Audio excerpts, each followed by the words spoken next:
All right.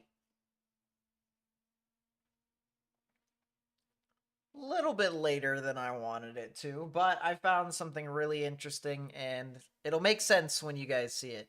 But good morning, good afternoon, good evening, everyone. My name is Nate. Welcome back to another weather forecast discussion, this time for March 26, 2025.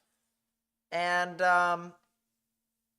we're going to make a video tomorrow, but I kind of decided, seems how there's severe weather tonight, and it's also in the most unlikeliest of places.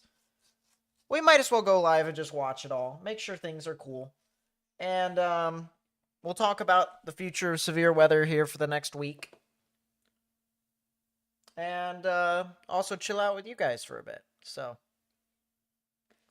yeah, if you guys can't tell where we're talking about today through the screen right now, um, I don't blame you. To be perfectly honest with you, I don't blame you. We have covered this area on our channel once live with severe weather. It was an enhanced risk way back when. I can't remember when that was. I'm not sure if that was either in 2021 or 22. I can't remember. It definitely wasn't 23. It definitely wasn't 24. But it's been a while since we've covered this. Yes, I understand it is still covering. That's That's the hint for you guys. That's the hint. All right. If you guys can't tell what it is here compared to the typical, stuff that we usually have, sometimes you can be able to make out the states through the starting soon.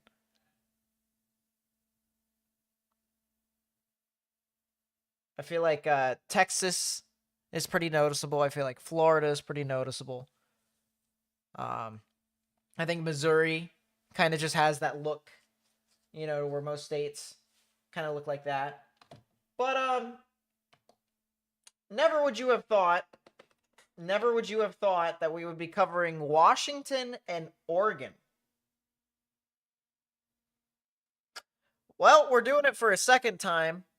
People in chat are saying the last time we've covered this was in 2022.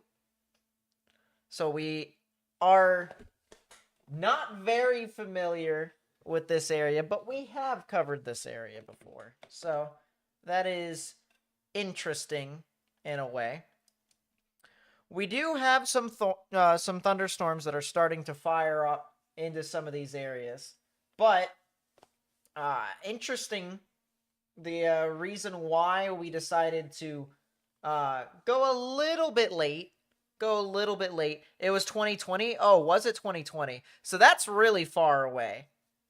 My goodness, that's a real long time ago. Um, the reason why we decided to be a little bit late is because, well, you know me. I can't help myself. I found more sky cameras. I found more sky cameras, and it's in the risk that we're going to be talking about today. So, there you go. Yeah, I'm being told here from chat that it was the enhanced risk in May of 2020. So, yeah, we covered this area before. It was just all the way back in 2020. It was pretty crazy. Pretty crazy, pretty crazy. But I did find some new sky cameras here for us, so that way we may be able to see what all could be going on. We do have cameras up and down the shore, of course. I mean, that much is pretty typical for any sort of shoreline. But we do have some cameras over here in Portland. We also have some cameras that are further off to the east. There's one in Hood River over there.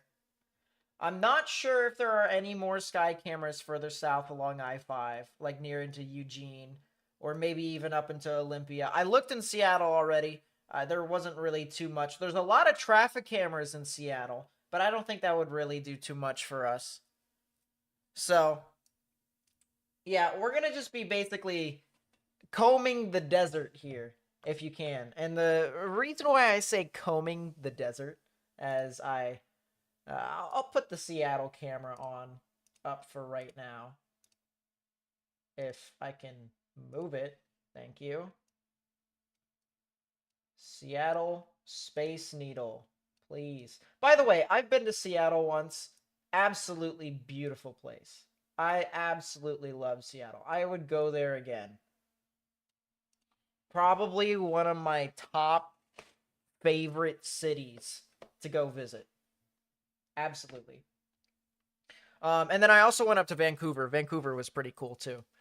But the reason why we're going to be combing the desert is because as we look at our radar here, there is one major issue here with the Pacific Northwest. And this was an issue that we had when we covered the last time back in 2020. And that is because as soon as you get up here, there's not really a whole lot of radars. You have a radar north of Seattle. We're going to be using a different pen tool. There we go. Radar north of Seattle. Radar north of Astoria. A radar that's in Portland. And then we also have a couple other radars, one in Spokane, another one that's very far out in northeastern Oregon. And then the next radar that's anywhere near us is all the way down here near Medford. It's on the border of California and Oregon. So realistically speaking, okay, we're going to be trying to use as many vantage points as we can. This is going to be pretty difficult, to be honest with you, but it's not something that we are too unfamiliar with, and there are other ways for us to be able to figure out how to be able to dissect showers and thunderstorms. But we'll be able to cover it all. The cool thing about it here too is, of course, we have radars in Canada if we really need to. A bunch of radars that are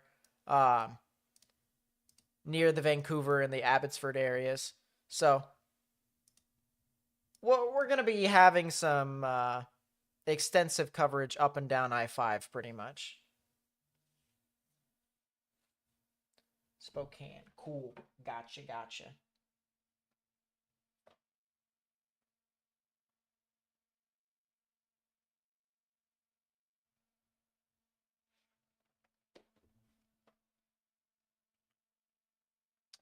All right. So here's the interesting thing as I am officially set up, I think. If I'm missing anything, I guess I'll just figure it out when I get there. This is our risk for severe weather here today. Once again, very weird to look at. But we do have a 1 out of 5 on the severe weather scale here in the Pacific Northwest. And we do have a 2 out of 5 on the severe weather scale here, basically up and down I-5. Pretty interesting, pretty cool to see something like this, because we haven't seen something like this in almost 5 years. So, crazy to say, crazy to think. We do have an ongoing severe thunderstorm watch right now in this kind of yellowish polygon here. So everyone that is within this polygon, or anyone that got an emergency alert notification on their phone earlier, is definitely in the area to watch for severe weather. There is the potential for some tornadoes, but I don't think it'll be too expansive, nor do I think they will be very strong. But I do think that the potential is there for basically anywhere that is in between the mountain range. So basically I-5, anywhere in and around I-5, the valleys of the two mountain ranges and the Cascades. So it's really just, it's all over the place. But there's a risk for severe weather. And we can actually make this a little bit easier for us to look at. I'm actually going to just straight up pull up the camera. That's an interesting camera from Hood River, but I think I'm going to try and find something different.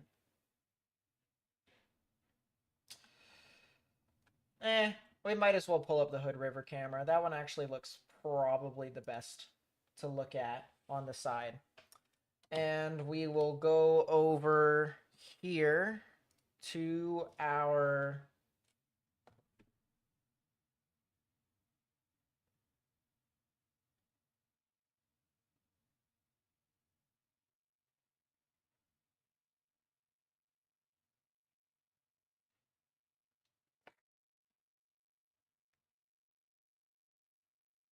just got a text message from someone. There you go. So, a little bit of a better outlook to look at. A little bit of a better one. Greens, anywhere within this green, you basically just got to watch out for your general severe weather. Yellow, that's pretty easy to identify. I think that's pretty much an eyesore at that point, isn't it? Seattle, yes, you're in the severe weather threat. All the way down to Eugene. I still can't believe it, honestly. I can't believe that this part of the United States is in a severe risk in general. It just kind of is. It kind of is that crazy, but we are here. We are watching this very, very closely. And the other thing that we are watching, of course, is the potential for some significant hail. I think this actually might be the more significant risk out of all the risks of severe weather here today. A lot of people here might be focusing on the tornadoes and stuff. The reason why this live stream is called severe weather coverage is mainly because the severe weather aspect of these storms is going to be rather prominent here for this evening into the overnight hours. Although I really don't think once it heads into the overnight hours, I don't think it'll be too crazy beyond that. But did the live video stop? No, it didn't. It just looks weird, I think. No, it's still live. But everywhere within this red area, especially in this black mesh, that's where you could potentially see some large hail. Now, I know you guys might be wondering, what? Large hail? Is that supposed to happen here in the Pacific Northwest? And the answer is not often. It can. It absolutely can. But a lot of it is terrain influenced. So it's going to be one of those things to where any of these storms, if they are able to basically ride the mountains, if you will, they're going to have a lot of air that's going to be forcing its way up into the upper portions of the atmosphere. And that could basically act as a stronger updraft that could help build larger hailstones. And larger hailstones could absolutely fall down towards the ground and be in upwards of golf ball size. Golf ball sized hail? Yeah. That's kind of crazy. That is kind of crazy. So we are going to watch out for these storms, see what they do. Already, I will mention, we do have a storm that I am watching as of this time. It is currently over Mount St. Helens, and it's going to head towards Morton. But this is the storm that I'm watching right here. It doesn't look great, but its echo tops are already starting to get up there in size, get up there in height.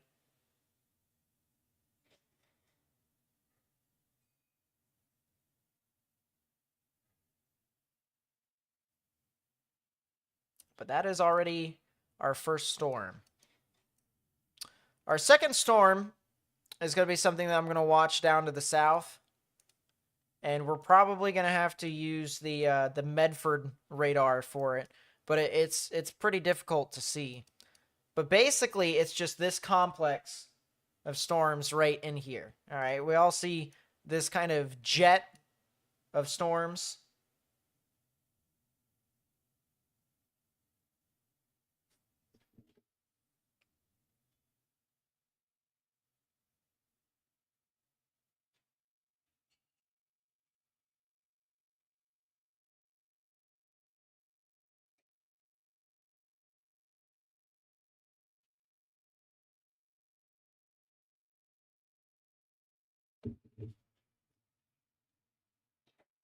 There we go.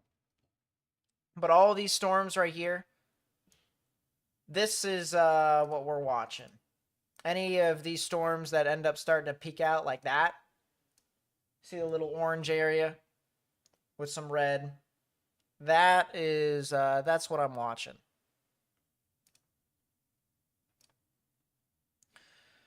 But it hasn't got up fully north of Eugene quite yet. There might be an area here near Lebanon that's kind of interesting, but I don't see anything more beyond that.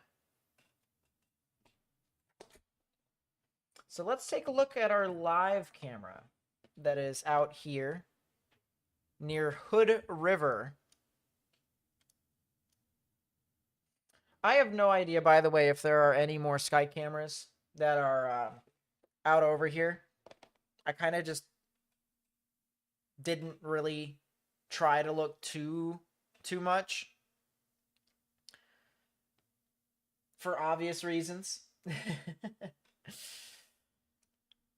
I know Seattle has traffic cameras and stuff like that, but it's kind of unlikely that, you know, there would really be anything significant that could head off into downtown Seattle. But we'll of course, watch out in case of storms do try to pull any sort of funny things. But that might be a little bit too far north. Really, I do believe anything that's north of Seattle, or really downtown Seattle, I think they're probably a little too far north. So, really, it'll just be areas south of that.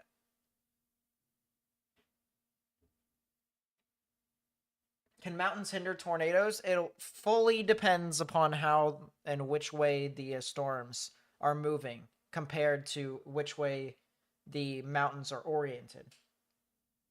So sometimes the mountains can actually modify the winds in the lower levels to make it more favorable for tornadoes. Interesting. King 5 News has a tower camera that looks across the whole city. It may not be up.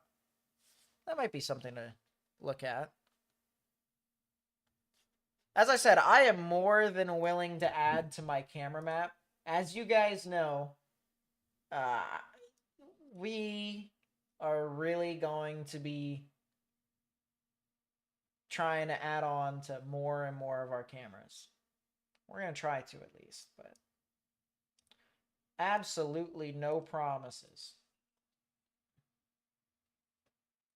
Do I think Port Orchard will see action? That's a good question.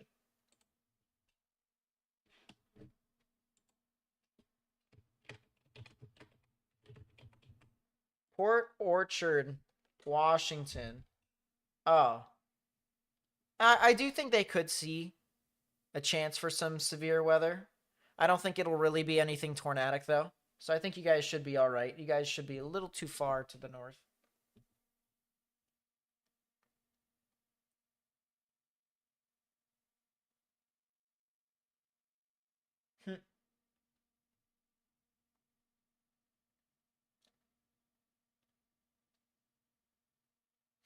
Yeah,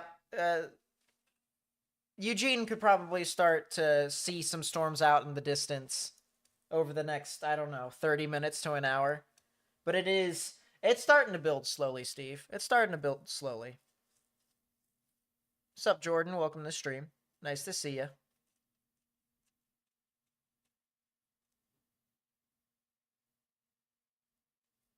April does look pretty active, just based off of some of the models, but it's a little unpredictable. I'm gonna check the Langley Hill radar.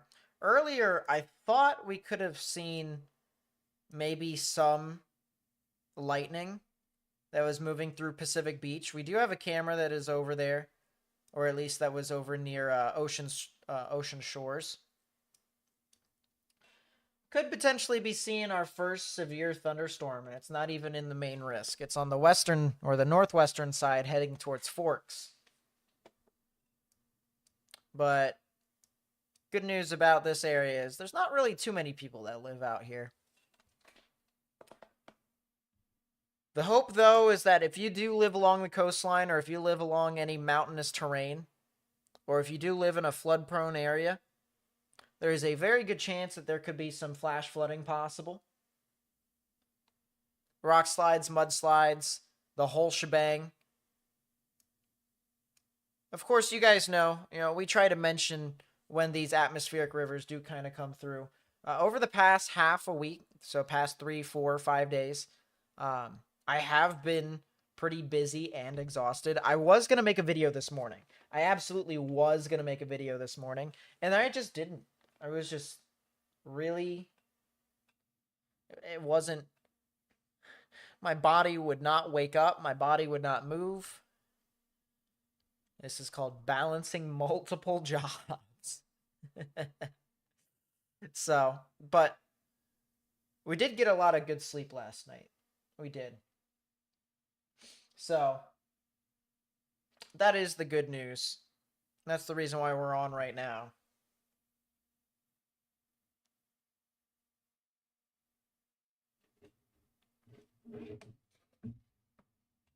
Farmer Matt, what's up? Welcome to the stream. I've been all right, April. I've talked to Squishy every now and then. I've talked to some of my friends. I've been working a lot at my my other job. I've been getting out of the house, playing ice hockey and a couple other stuff. It's pretty cool.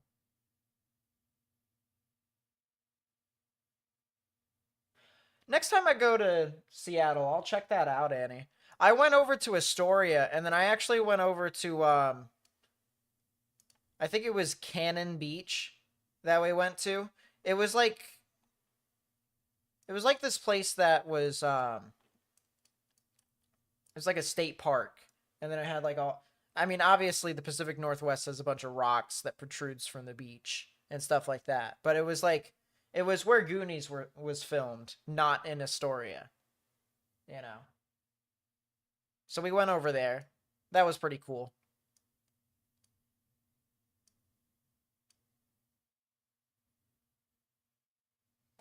How is Wilsonville, Oregon looking? Good question.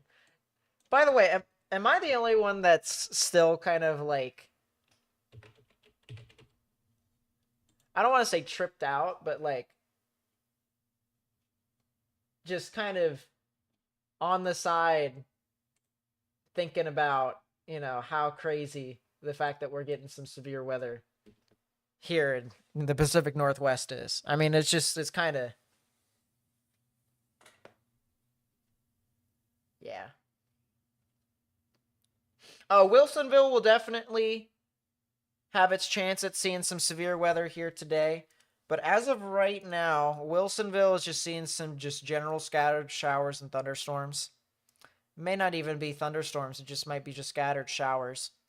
That'll probably continue throughout the majority of the day and the majority of the evening.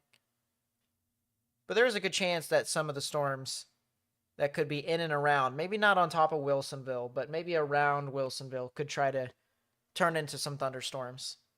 So I wouldn't be surprised. I'll look at it in a second, Steve. I am curious.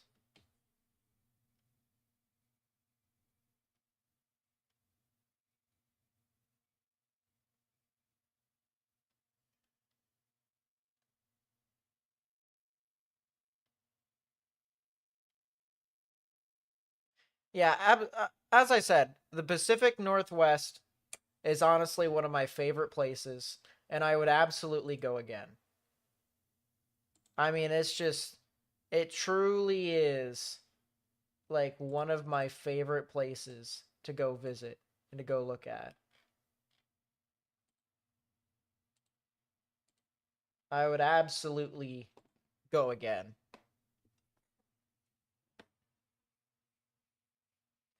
Would absolutely go visit again. Is this a we might be starting to get some storms that are just due east of Eugene or northeast of Eugene into the Sweet Home area.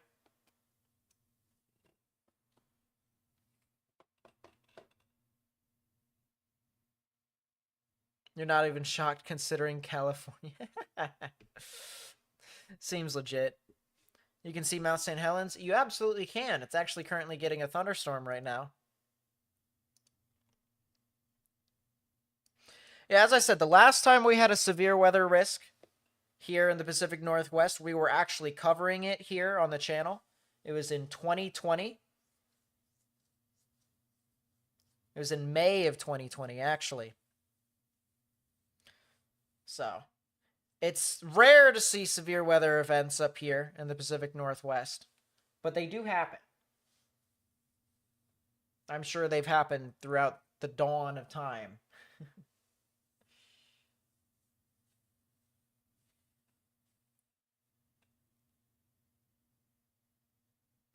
Yeah, that's the only thing that I will say about the Pacific Northwest is the temperature, the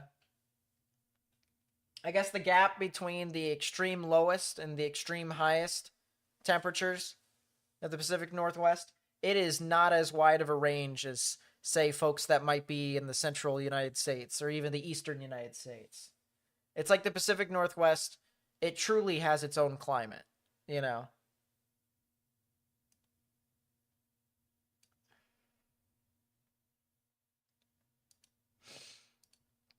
A lot of it definitely has something to do with the low pressure systems that move about. But the other thing about it, too, is definitely the Cascades. I mean, that's the entire reason why we have the risk for severe weather over pretty much the majority of I-5.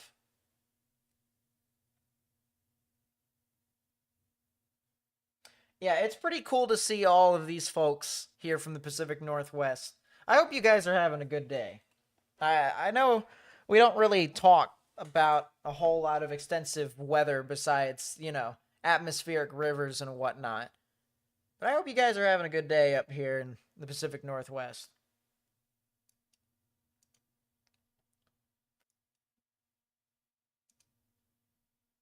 It is good to see you all.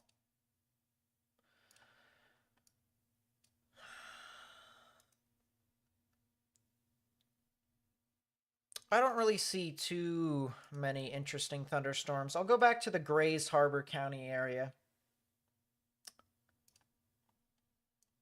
It looks like that thunderstorm that was north of Aberdeen that is heading out of the Grays Harbor County area into Jefferson County. It looks like the storm is starting to kind of deteriorate just maybe a little bit, but it also doesn't help that we're starting to encounter some mountains with our radar. Usually when that happens, our values here, some of our returns that the radar gets starts to weaken a bit. So maybe the mountains could potentially be trying to mask it. The one thing that we will say, or I will say, is that in order to counter that, but at the cost of maybe some more detailed data as well as some consistently flowing data, meaning the data actually comes in later, is by looking up higher up in the atmosphere. If you look up higher, you don't have to encounter those mountains. You still see we got some pretty gnarly thunderstorms over here still.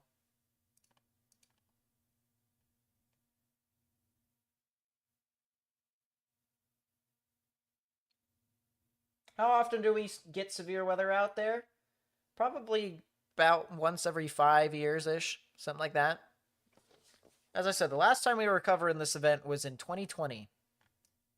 We've been covering severe weather here on YouTube since 2019. Specifically the end of June here on YouTube. At the beginning of June, we were covering it on Twitch.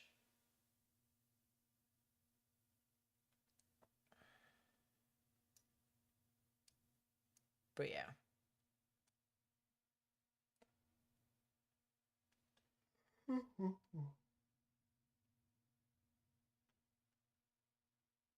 Absolutely blue.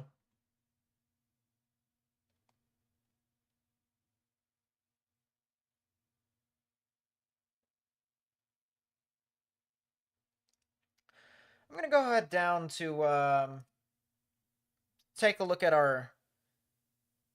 I guess, should we call this a conveyor belt here, chat? Check out the bottom of our conveyor belt. Yeah, someone brings up a good point in chat. When am I going to bring back Twitch? Whenever I can get my new Wi-Fi router in. It's still in the mail. I don't know. But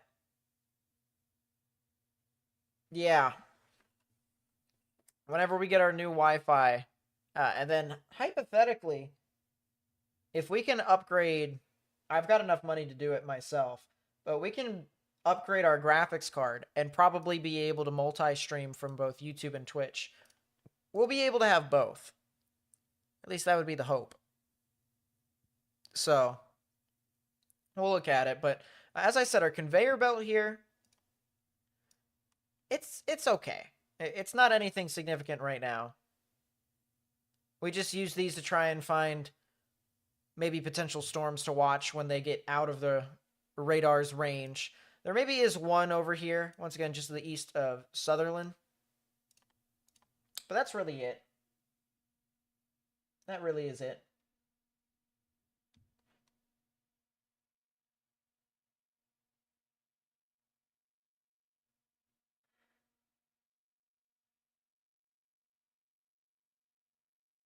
Yeah, absolutely, Libby.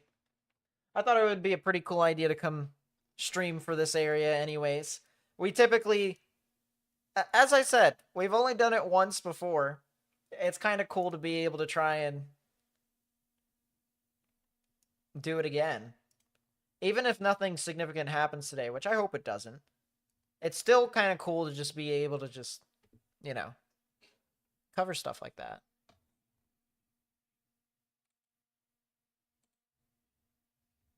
Can I check out the deep south Texas? There's a big thunderstorm coming. There are a couple big thunderstorms down there, I will admit. Someone's chasing. Someone made it all the way up to Portland. Why?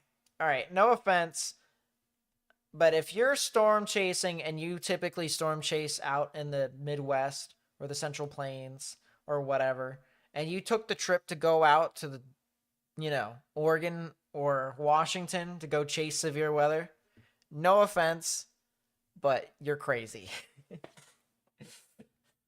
In hindsight, they're going to be looking at this event if there is nothing that really happens, and they're going to be like, man, I shouldn't have drove 2 days just to come here to see nothing. I will say, though, if their entire reasoning behind it is, oh, I want to see what it's like up here in the Pacific Northwest, then it's absolutely worth it.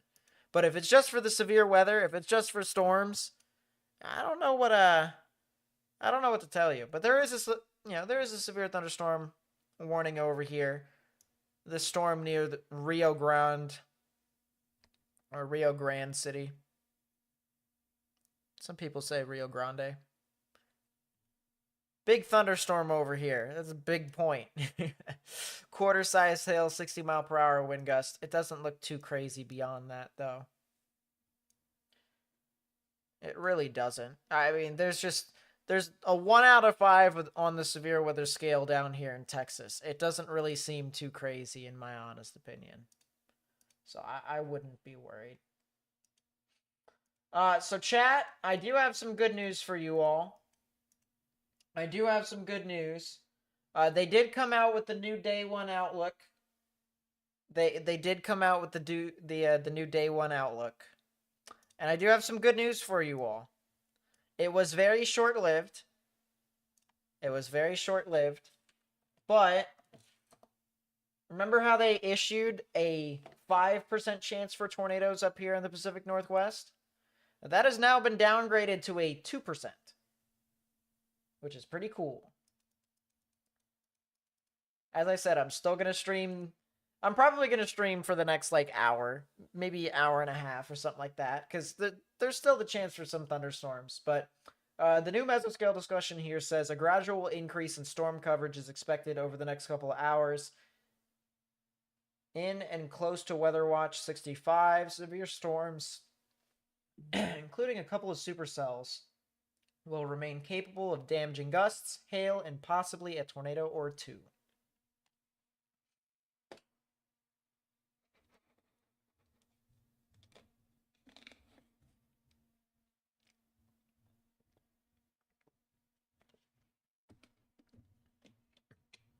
It was a 5% chat.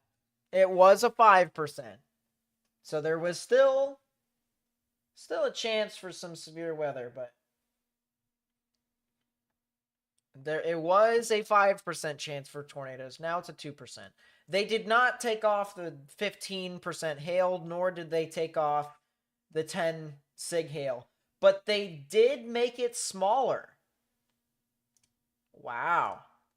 So let's compare and contrast here, chat. Let's compare and contrast.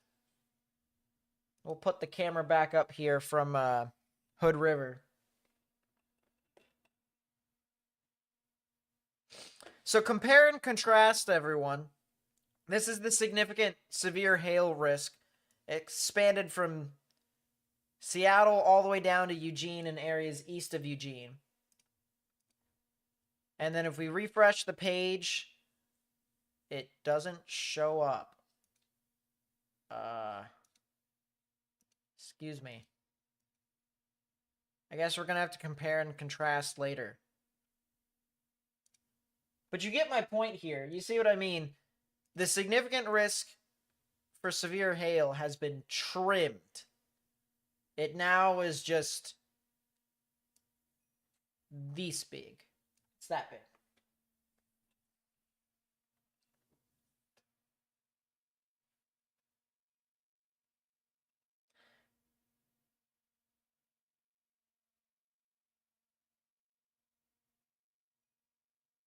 The chaser in Oregon is from the West Coast. So Stormrunner's media is from the West Coast. If he is, then consider the following.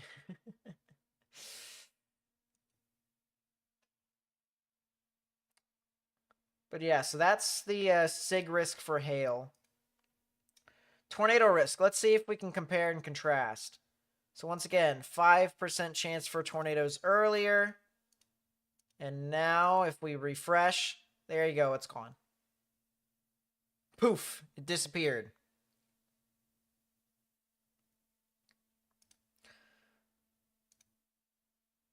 It still is not updating for the hail risk, chat, though. So we'll figure that out. We'll figure that out eventually.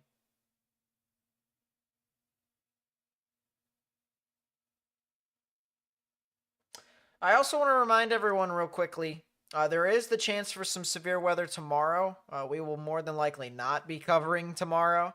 If anything, we'll probably just have a video for tomorrow morning. But if anything crazy does happen, we'll be able to let you know in the video tomorrow morning. Once again, still will be uploaded at 9 a.m. Eastern. So 8 Central, 7 Mountain, 6 Pacific. I'm not asking you guys to watch the video as soon as it comes out, but it would help if you guys did, and to be sure to, interact. But we do have a 2 out of 5 on the severe weather scale for tomorrow, and then we do have a huge 2 out of 5 on the severe weather scale here on on Sunday and Monday. We probably will be live on both of these days.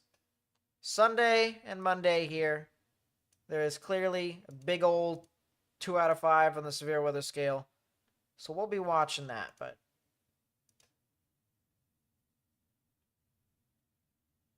yeah. That's basically all she wrote for the updates so far here.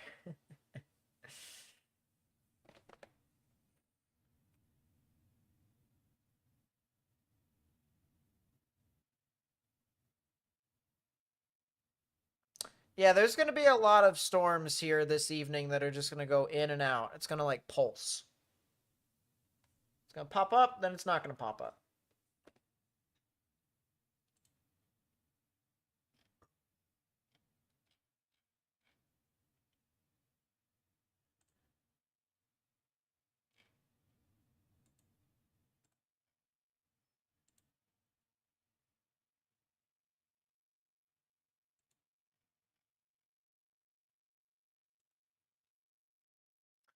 Crazy.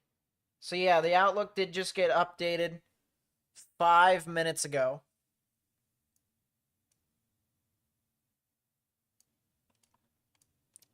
Right now, we're just watching some of these specific storms. This one over here near Morton, as I said, could probably be an area of interest.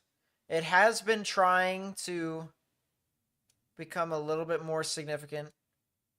It's just not exactly there quite yet, and the radar is having some difficulties trying to scan through it. I definitely think, to an extent, Mount St. Helens is definitely got something to do with it. The radar beams been trying to scan around it. The typical shenanigans.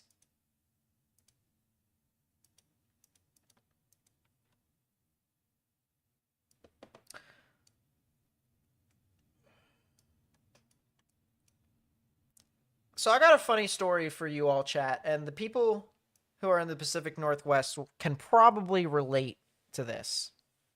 So the first time I went to Seattle was in the summer of 2022.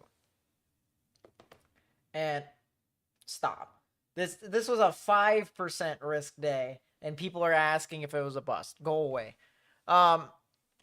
So first time I went to Seattle in my life was in the summer. It was in June of 2022. It was a sunny day, of course, like most typical summer days are here in the Pacific Northwest. It was a sunny day, just landed out of Seattle, Tacoma, and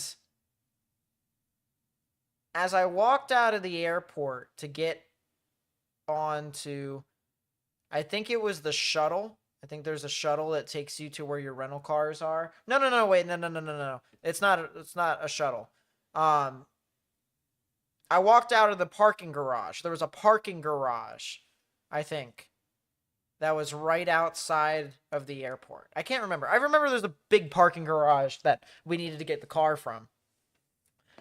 The first time I stepped out of the airport, I took a good look around my surroundings. Now, I looked out of the window of the airplane as we were landing in the airport, and I saw Rainier out in the distance. And I was like, oh my God, that's huge. Right? But I thought that was just, the window, the concave window just like doing stuff to me. I thought it made it larger than it actually looked. And then I actually took a step outside of the airport and I looked at Rainier, and it was not dusty. It was not, it was a clear day. It was a clear day in the beginning of June. And I saw Rainier, and I was like, holy crap, does that thing look huge? It was a huge, huge mountain and a huge, huge volcano that I just saw in the distance. I was like, oh my goodness, does this thing look crazy?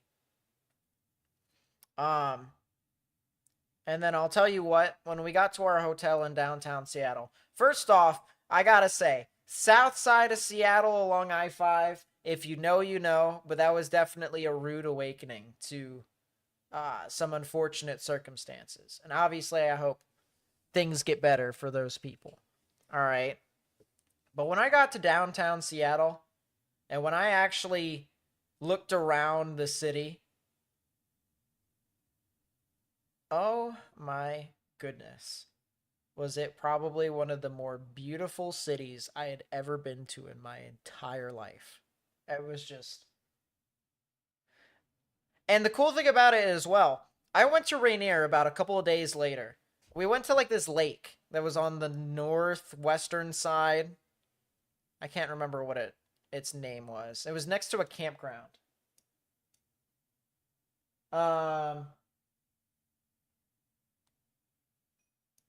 It was just absolutely beautiful. I just was like, wow.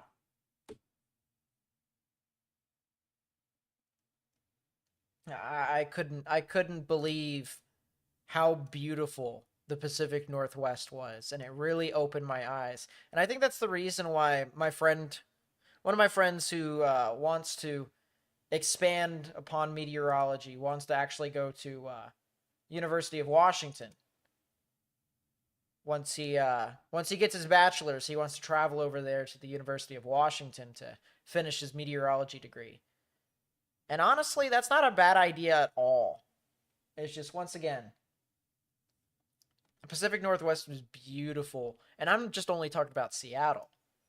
You know, I went to Astoria, I went to Cannon Beach, I went to Vancouver, and even went all the way up to as far north as Whistler. But once again, that was over in the summer, so in order to really enjoy Whistler, you gotta go in the winter, and haven't done that. But the point being is this whole area is just amazing. I definitely want to go again. It's a shame that when I go to Colorado in June, because I'm going to be exploring Colorado in the beginning of June. It's a shame that when I fly to Seattle, it's only just to get on another flight from Seattle to Colorado, because we use Alaskan Airlines rewards and stuff like that.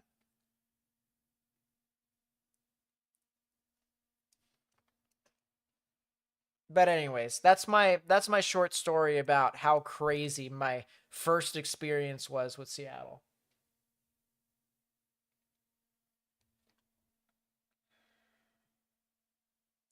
Yeah, so far everything's been pretty good here with our storms that have been moving on through.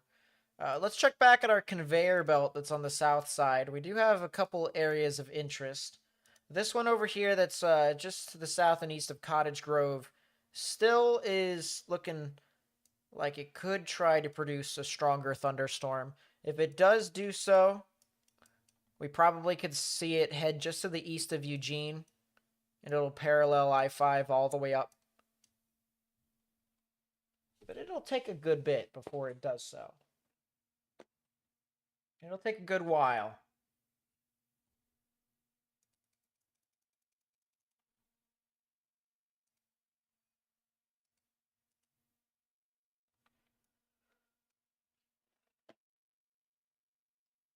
Crystal Mountain is amazing for skiing. The views of Rainier are amazing. I actually looked that up the one time when I was looking at Google Maps, and I was like, man, how cool would that be to go ski out over there?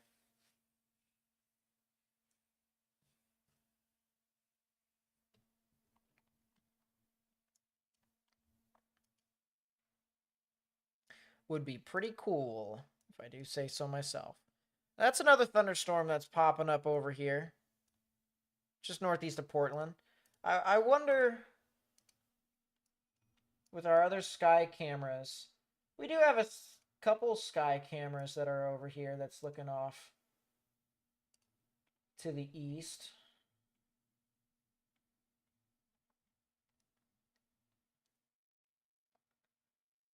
This is probably the one, either this camera or that camera's looking more southeast.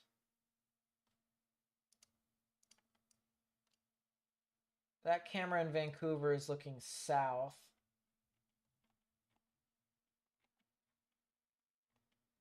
So probably this camera right here.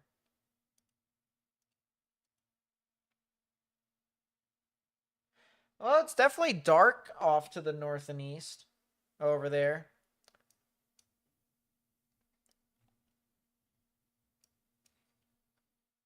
On the Washington side of the border. We'll full screen here. You guys will be able to see what I mean.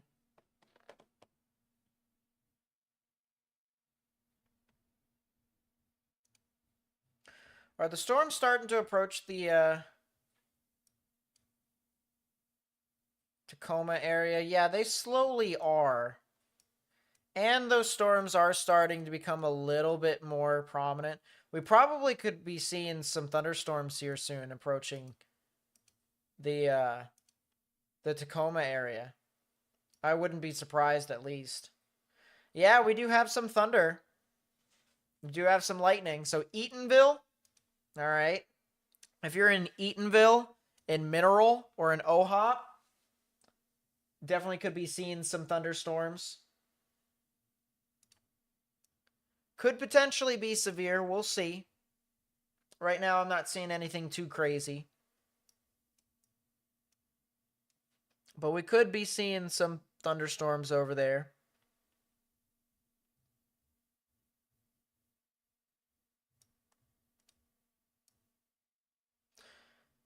You think I need to bolster up in my my geography knowledge for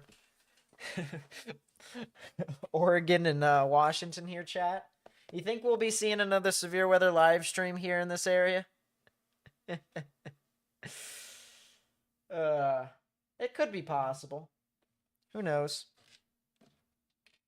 If you guys haven't already, please be sure to hit that thumbs up button down below and even subscribe. We do live severe weather analysis all over the United States.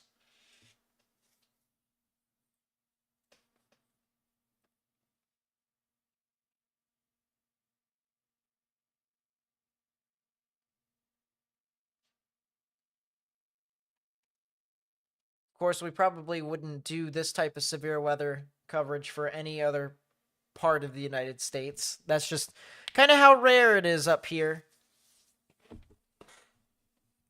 We want to make sure that anything that's pretty abnormal in some areas, we want to try and cover that weather to the best of our ability. So that is the reason why we are live right now. If we catch anything interesting, we catch anything, we catch it. We do it live. We talk about our experiences of the Pacific Northwest.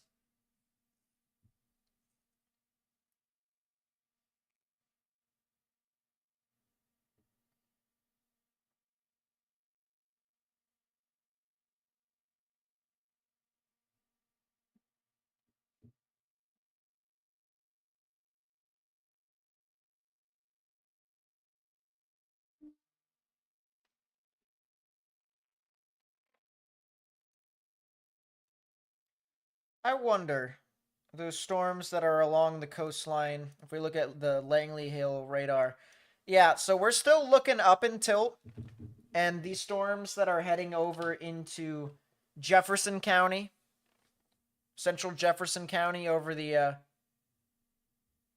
I believe this is what, Mount Olympus over here, right? Technically it is.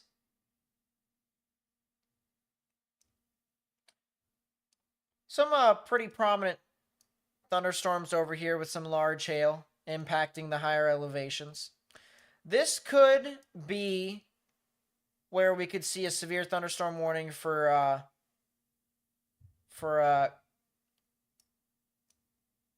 wow, I'm going to butcher the pronunciation of this county. The Olympic Mountain Range. All right, gotcha. So, Clallam. I think that's Clallam. Clallam County. If you're near Joyce and Port Angeles, do not be surprised. There is a very good chance that you could potentially see a severe thunderstorm warning. It's possible. It's possible. Send me another picture. Ooh. I will definitely take that. Now that looks cool. That looks like a cool picture.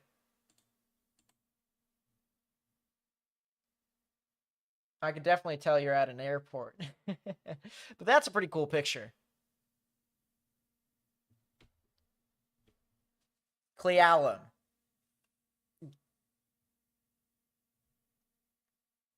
Gotcha.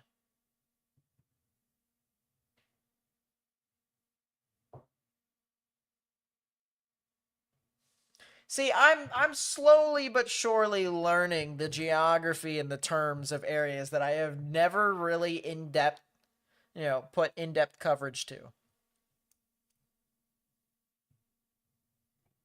No, not Clallam.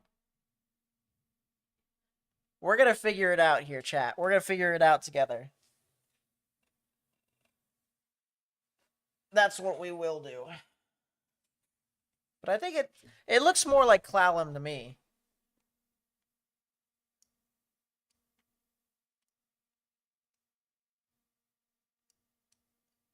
Then again, I don't live in these areas.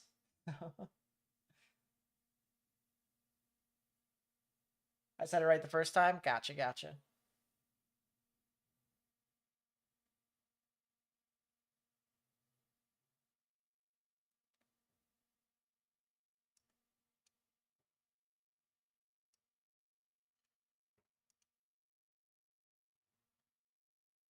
We'll look back at these storms that once again are trying to pop up here northeast of Vancouver. It doesn't look too crazy, but you can definitely see here on the enhanced echo tops.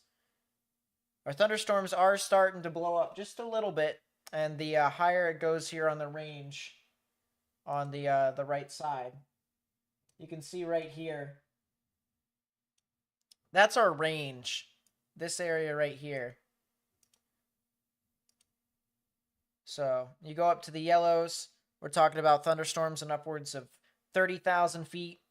Orange 40,000, red 50,000. We're definitely not going to get into that range today. We're definitely sitting within the 30,000 to 40,000. Portland right now is looking pretty good.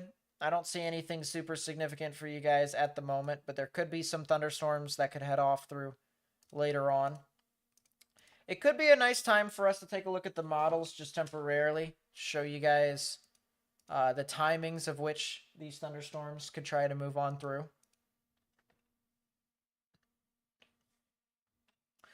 All right, timing, top left-hand portion of your screen all the way up here. 6 p.m., 7 p.m., 8 p.m.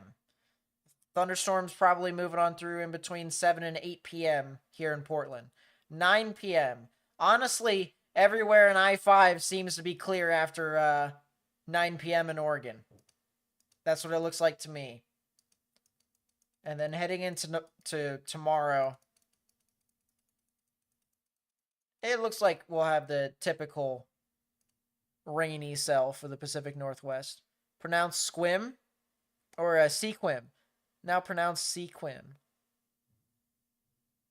So is it just pronounced squim?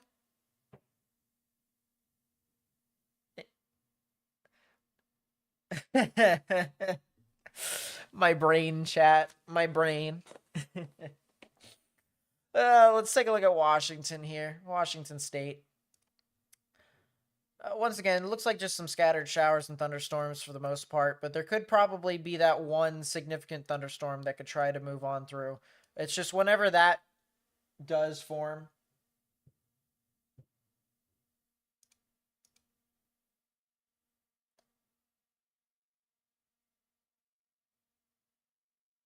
that'll be when the strongest severe weather will start to pick up. Gotcha, Squim. Gotcha. Me too watches too much YouTube. That is definitely me right now watching these storms. I'll tell you what. All right, I'm going to be honest here, chat. I really do think we probably could see a severe thunderstorm warning for Clallam County. I do think it's possible. Port Angeles and Joyce and Squim. I think that's... We're going to triple check. Chat is going to hopefully cover me or correct me. But Squim, just somewhere over there in Clallam County that is not along the ocean. You probably could see a severe thunderstorm warning. We got a pretty big thunderstorm over here with some large hail. Right over the mountains right now. You can see it's a pretty large area of hail too. We'll stop the loop here. Quarter-sized hail. That definitely is the thing. It's like swim, but with a Q. Gotcha, so squim. Gotcha. We're slowly but surely figuring out these town and city names. Slowly but surely. We're getting there.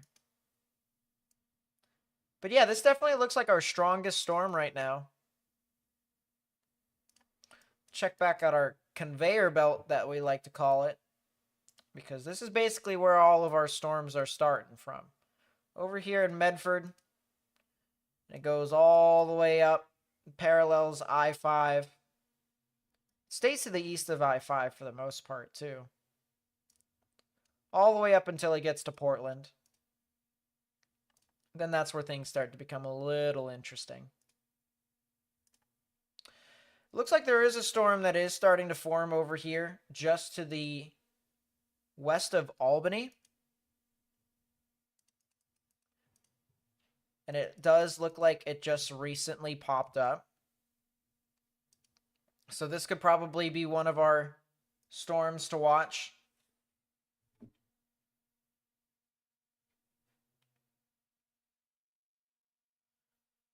Yep, nice to see you, Drew. Nice to see you. Based off of this current trajectory, it looks like this particular storm that's near Albany will likely head towards the western side of Salem. And then it will stay just a bit to the west of Portland.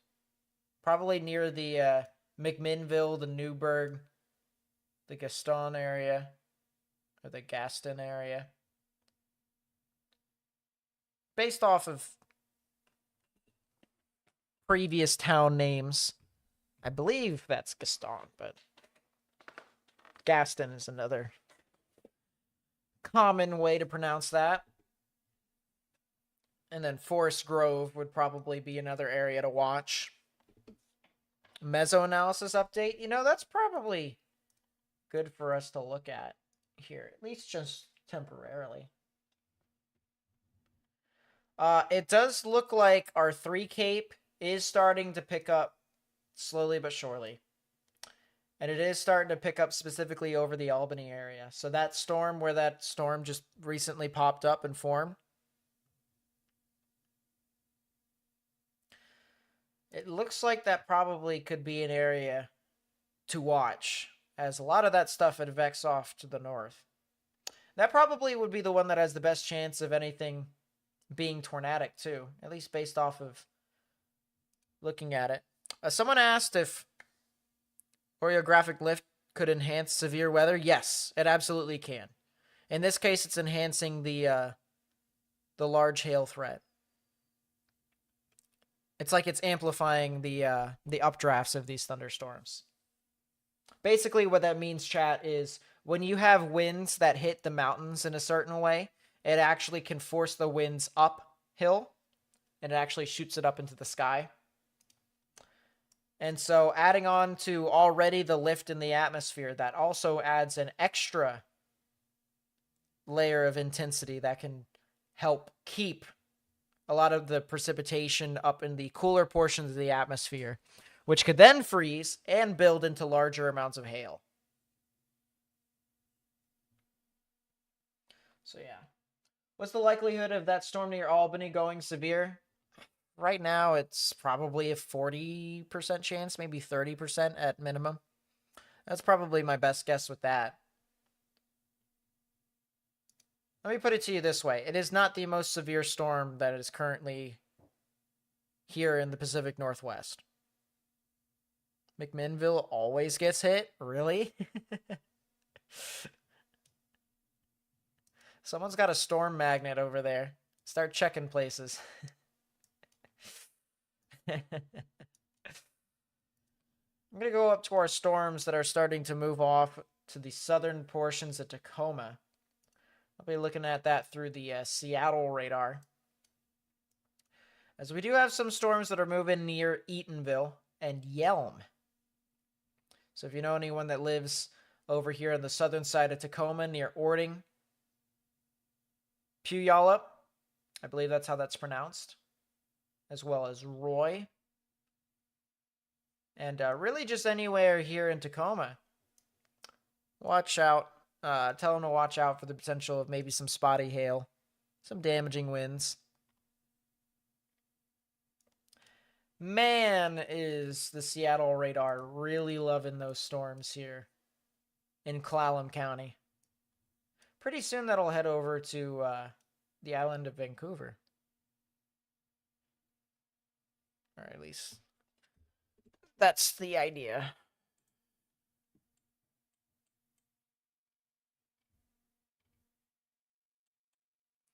Vancouver Island is definitely going to see its fair share of stuff today, I'll tell you what.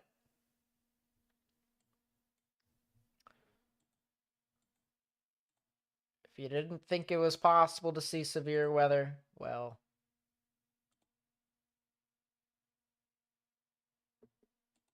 think again.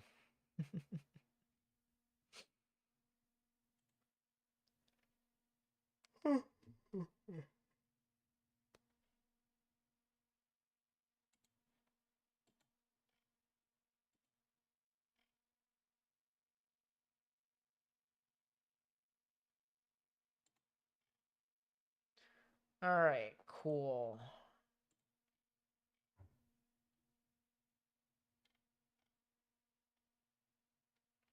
The storm that's right on the border of Mexico and Texas is producing little larger than baseball sized hail and 70 mile per hour winds. Good news without that though. Not really a whole lot of people that live out in that area. At least in that particular spot. But once again, our area to watch is up here in the Pacific Northwest. So we shall stay. Sup, Will? Nice to see you. We're talking about the Pacific Northwest here. Puyallup. Or Puyallup. Puyallup.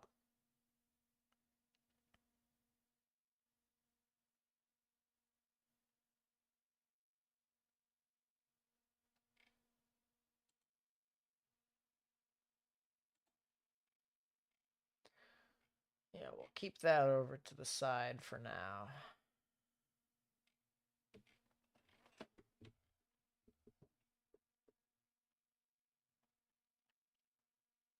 Still kind of surprised they didn't issue a severe thunderstorm warning yet for that storm. Just a little surprised.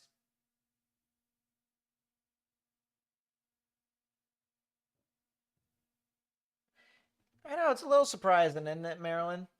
It's a little surprising. Big Nothing Burger in Portland. Well, to be fair, there are multiple waves of storms, but it could very well be a Nothing Burger. If it's a Nothing Burger, at least we're both disappointed. I'm just kidding. I'm half disappointed. I want a strong thunderstorm that does nothing. How is that possible? Simply, if you just get some storms that have some thunder and some lightning and nothing else, you're pretty good.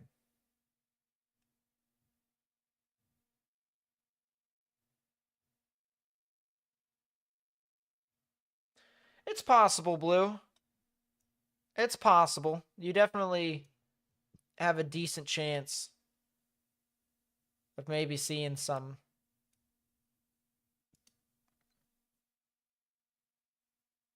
live stream this weekend. Don't forget. I won't. I will definitely be here on Sunday.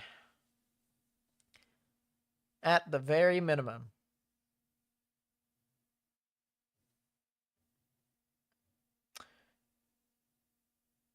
Yeah, for those of you who are wondering what I'm talking about with this Sunday and this Monday, we have the threat for severe weather, but it's not in the Pacific Northwest, so you guys are good. Instead, it is actually over in the Ozarks, the Ohio River Valley, and the Deep South. So this is on Sunday here, and then this is on Monday,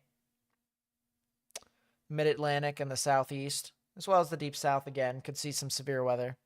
All hazards are possible, but to the extent of the severity in regards to intensity is still up in the air. There's still some question marks with that. I still have at least some question marks with that. But we do know there's going to be some severe weather coming up, and it more than likely will be strong enough for us to be able to make our presence known. So if I have a moment to boggle my eyes, what is that supposed to mean?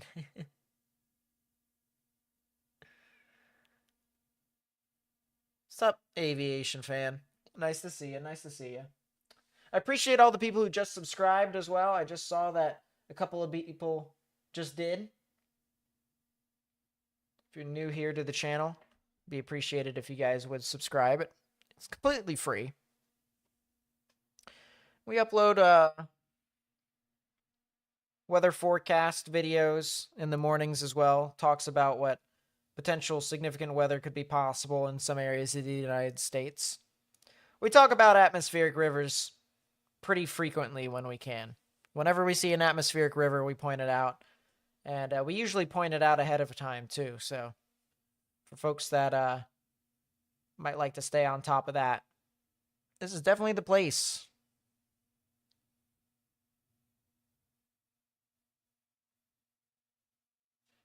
But if you have family that's also elsewhere here in the lower 48, we definitely have you covered with that, too. What's up, French Core? Feast your eyes on the GFS 2-meter temperatures in the hour 220 range. Oh my goodness. I'm going to have to look at this on my side computer here, chat.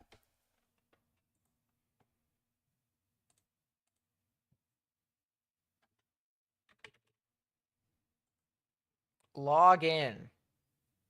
GFS 222 temperature. Why is it 101 degrees in Wichita Falls a week and a half from now? That is cooking. You could boil an egg in that heat.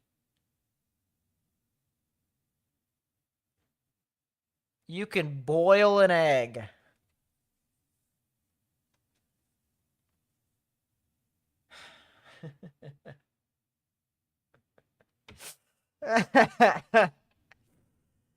Yeah. Check, please. That's what I gotta say about that. Speaking of check, please, is that a thunderstorm that was created by Mount St. Helens?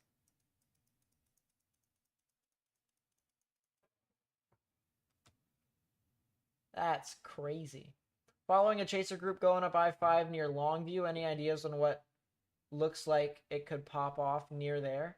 Near Longview? Let me look.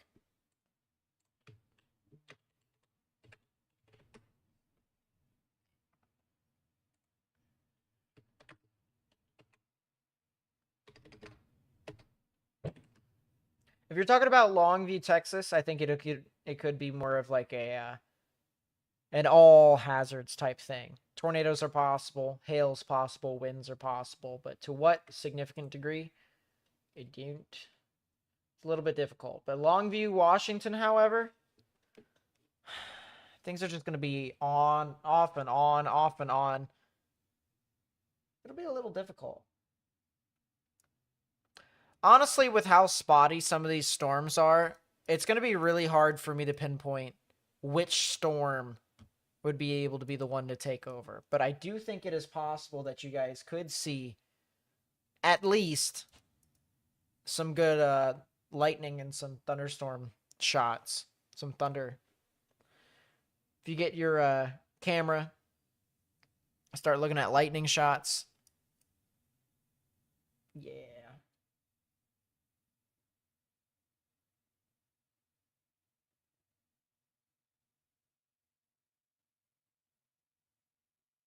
That is crazy, Gabby. Hopefully everything's all right over there. Hopefully. Just got real dark. Yeah, this storm that's over here that just formed just southwest of Morton, it just absolutely popped up. I think this is a terrain-induced thunderstorm. This one over here south of Mossy Rock. I think this is a terrain-induced thunderstorm that just fired off right here. And look at that, too. Look at how quickly it fired off, chat. Because you can clearly see the echo tops just absolutely break through.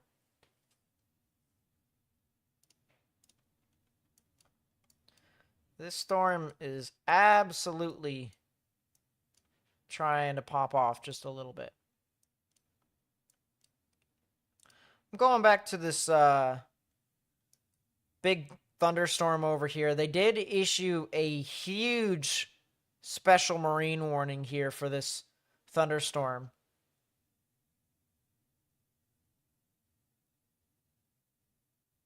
Here in, is that Nia Bay or Nea Bay?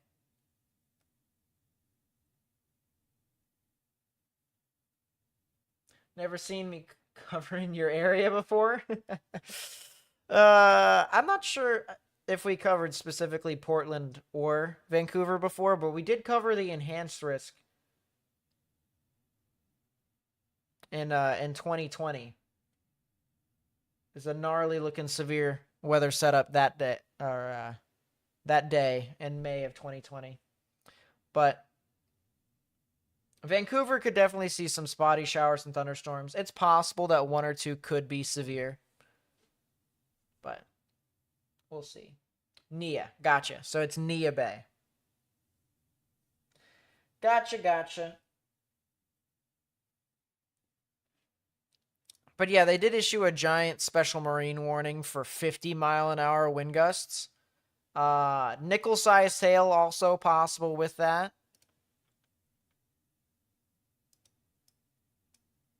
But they're not seeing anything hugely severe over there. Still, southern side of Vancouver Island probably should watch on the off chance. Sheringham and Suke. This is where we start to get into Canada here. They probably should watch out there on the southern side of Vancouver Island. We also have this area over here south of Tacoma. This probably should be something to watch out for as well.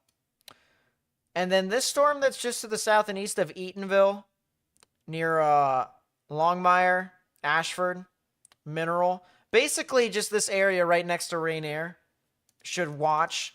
This might be another terrain-induced thunderstorm. Either that or it's been bolstered by it.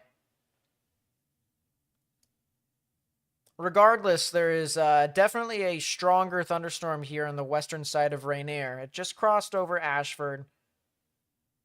It's going to the west of Longmire, so Longmire should be fine.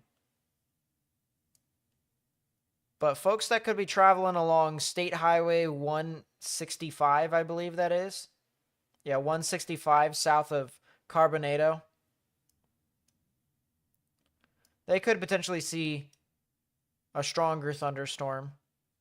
Maybe even a severe thunderstorm, depending upon how things look.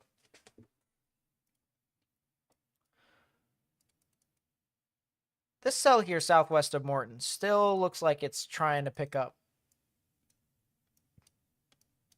It's trying. In its own way.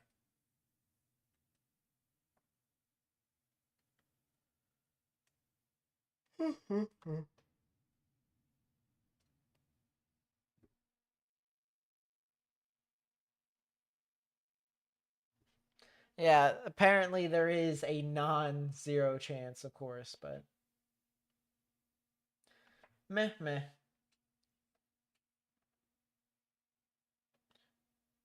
Don't have a garage, so powder the car. Prepared. Guaranteed no hail now. Is that how that works, Lisa? Just anytime you start preparing, nothing happens, and everyone else, everywhere else just gets nothing. Are you the what is it? I guess the totem.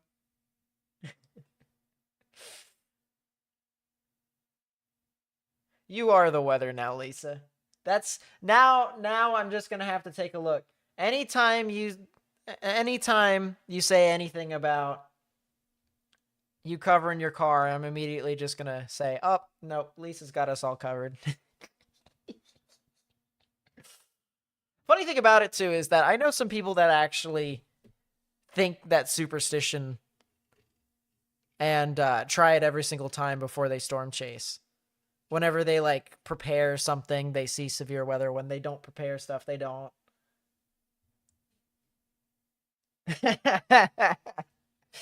There you go, Lisa. It doesn't hurt to be safe. As Morgan says, be proactive and not reactive. It doesn't hurt.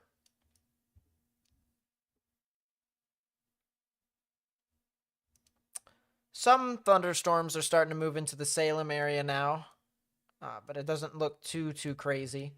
It was some of the storms that was near Albany earlier.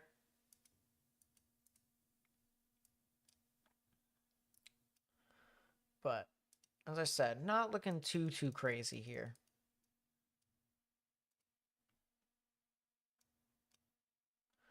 What? Excuse me.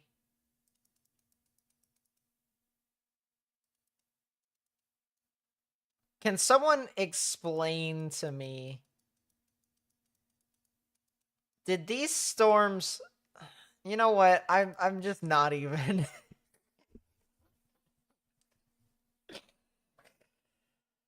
I was gonna say, Morgan, because I know you're in chat. I need you to look at this radar from Portland and tell me if these individual thunderstorms are trying to Fujiwara around each other, or at least that's what the radar is trying to make it out to be. So, like, look, this is us fast forwarding.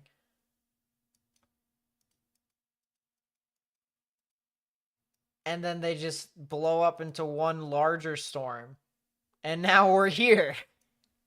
With an updraft. Are you serious? This thing is an actual full-fledged thunderstorm.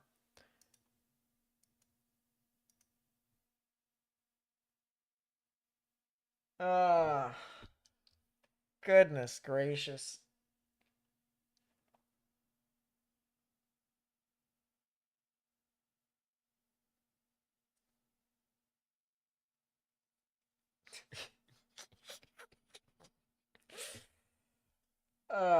Anyways, chat. That's been my day. That singular thunderstorm. And by the way, that's some thickums amount of hail over here northeast of Ashford. Here aloft, we're looking about 8,000 feet. Your overlay has lightning on it. The events. Of course. This is some Geographic lifting if I have ever seen it before. There you go.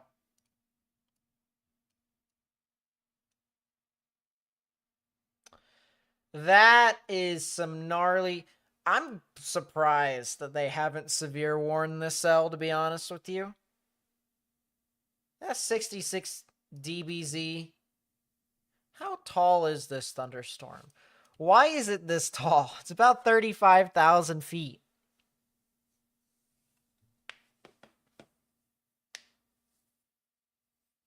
That's pretty tall for some storms up here. It's kind of crazy.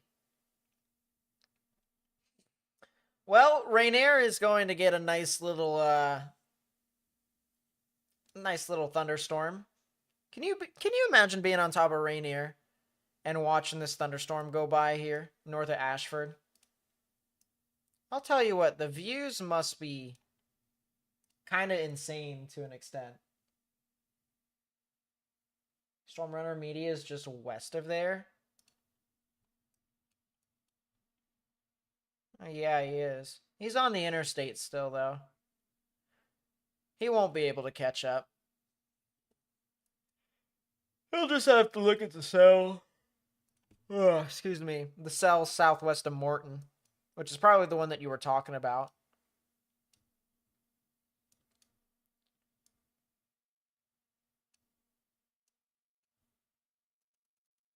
This storm is just hilarious, though. Couple of these storms, they're trying.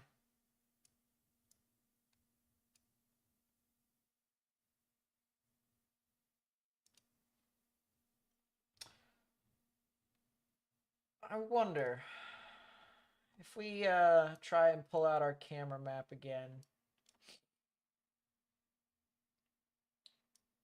Are there any cams? The Peak of Rainier?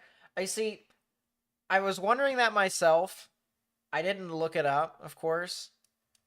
But that would be interesting to look at. Yeah, the Cell and Mossy Rock just then decided to say, nope, you're not getting an updraft anymore. I wonder if it veered a little bit too far to the left. Did it try to become like...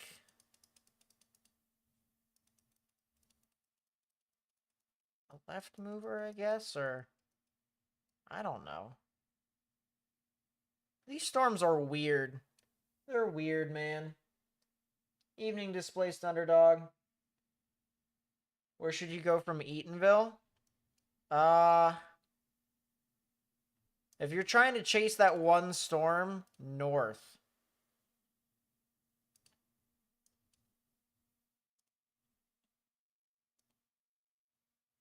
Yeah, probably like north. To like South Prairie. Or Wabash. That's what I would do. You can't really do anything east of that. That is indeed the unfortunate circumstance that you are in. Strong thunderstorm now starting to move on through into Tacoma now. If you're in the southern side of Tacoma, you're definitely seeing something.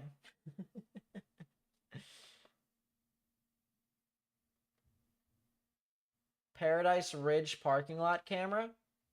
Huh. I'll check it out. Did you miss anything? Not really, TRG. Not really.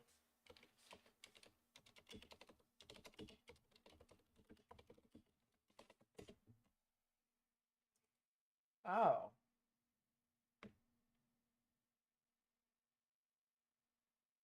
Visitor Center. Oh, cool. So there are... Wait, is this live?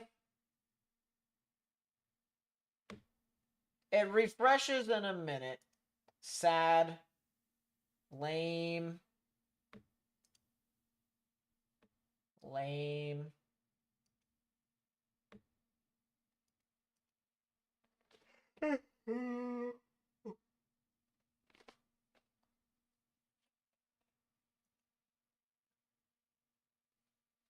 Thanks. Thanks, Park Service. All right. I genuinely need to know. Tacoma, Washington, Sky Camera. What? Well, there is a camera in Tacoma, Washington, but that is not what I expected at all.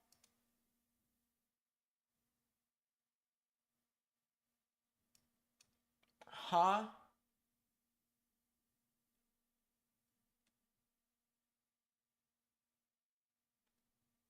All right, cool. We are just going to throw this camera somewhere over here and we will deal with it later.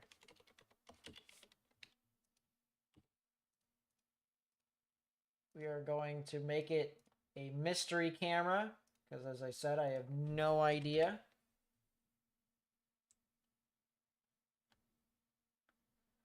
That's also a camera at Lake Union.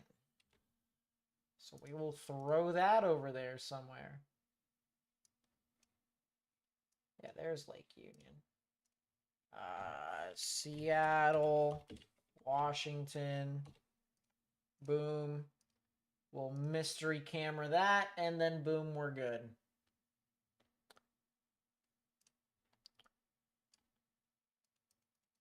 It does look like the storm over here on the southern side of Tacoma here. Near the Parkland and the Waller and the Summit area has started to pick up just a little bit. At least with its intensity. Still a pretty strong storm just to the east of Eatonville.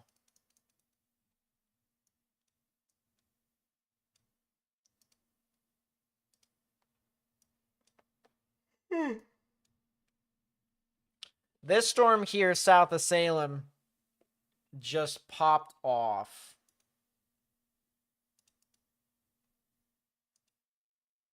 I wonder if this will sustain or if it will die. It's hard to say. Good news is the coastline is clear pretty much. Just a lot of rain. And our conveyor belt is definitely a conveyor belt. It is not doing anything more than what it's been doing, though. Good bit of rain over here, though. Some flash flooding is possible.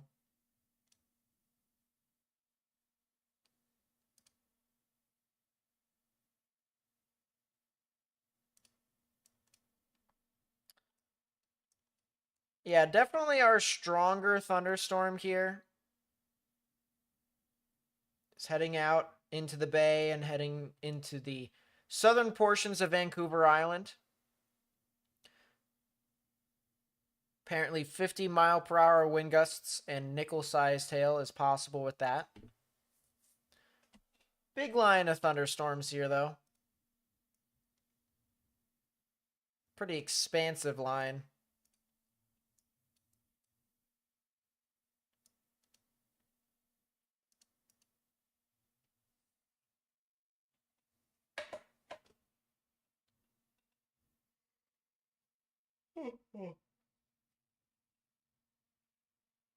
Yeah, 3 Cape is definitely increasing. It's hard to say if things will be able to try and spin up, though. Some of this vorticity here is on the eastern side of the mountains. So, if you could just be able to get maybe a little bit more veering.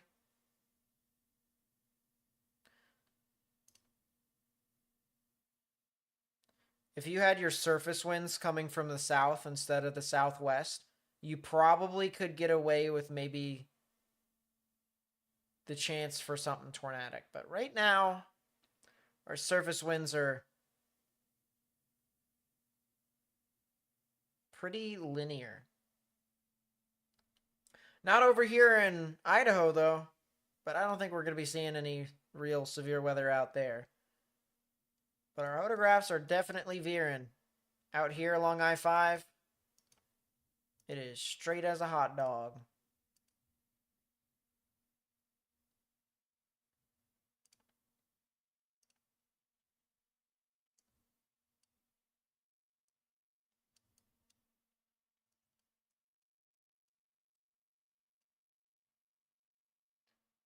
Looking span away. Is it bad? Let me take a look.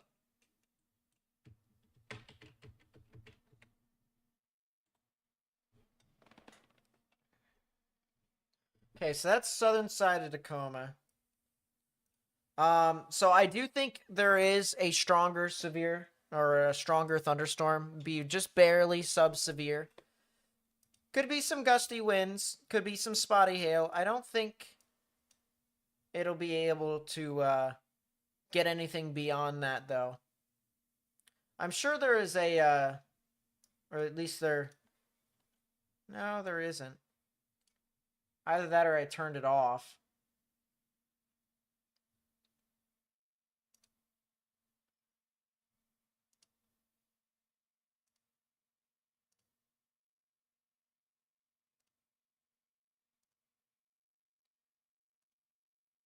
Give me a second, chat. No, so they haven't issued a special marine warning over here, period. But if they were to issue a special marine warning, I probably could see 40 to 50 mile per hour winds. So that's right below severe capabilities. It's a stronger than usual thunderstorm. That's the best way I can put it. But as long as you stay indoors, stay away from windows, you'll be good. Why is there nothing towards BC yet? Just clouds, not too dark yet? That's because a lot of the storms have formed well off to the south of you. A lot of these storms are basically in Washington right now. they'll likely be carried up north eventually, just not right now. But you'll see this here. 9 p.m., 10 p.m., 11, 12, 1 a.m. By the time it actually gets to about, say, 9 p.m., it's actually not even that crazy. It's not even that strong.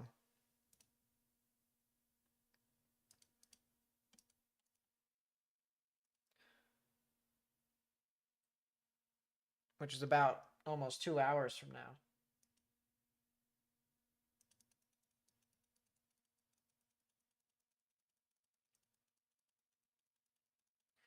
Man, is it going to get gusty tomorrow. I'll tell you what. Look at some of the wind gusts here, chat. Look at that. Especially along the coastline. Tomorrow afternoon here in Oregon. Basically everywhere along I-5, wind gusts could be in upwards. All right, so we're talking maximum value of about 55, maybe even 60 miles per hour. Washington, not as much, fortunately. But Northern California into Oregon is definitely going to see a lot of stronger wind gusts. Absolutely. How's Victoria looking with that storm coming in? Victoria could definitely see some thunderstorms that are possible. I think because you guys are a little bit more north than where the main risk of severe weather is today, it shouldn't get too crazy, but there is some storms that are going to be getting very close to you here soon. We're talking about 15 minutes. 15 minutes from now, Victoria could probably see some action. It doesn't look too crazy, though.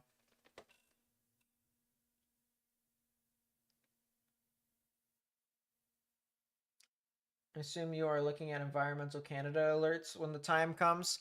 Yeah, I will. I got both. Funny enough, speaking of Environmental Canada, there's actually a severe thunderstorm watch for Victoria. I don't know when this was issued.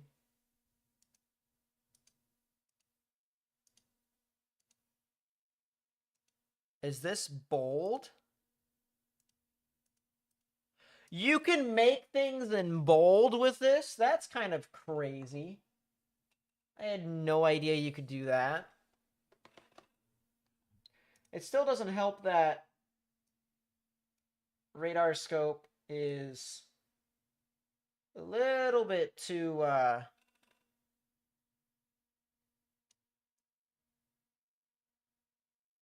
difficult to use on stream. If there was a way to make some of the letters more in bold, I would definitely use it more on stream. But yeah, there's a severe thunderstorm watch in Victoria. Kind of crazy. It's also kind of crazy that there are a couple spotters over there too. But I see a lot of lightning, wind, maybe some spotty hail over there. See you, Rain. I'll see you on Sunday and Monday.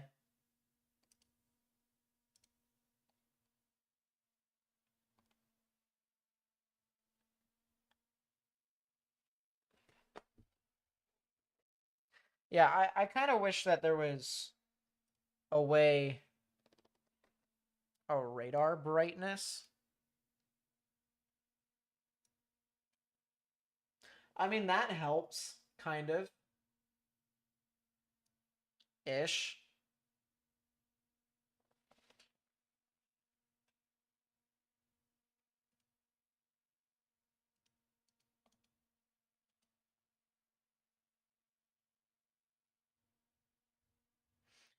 Ish.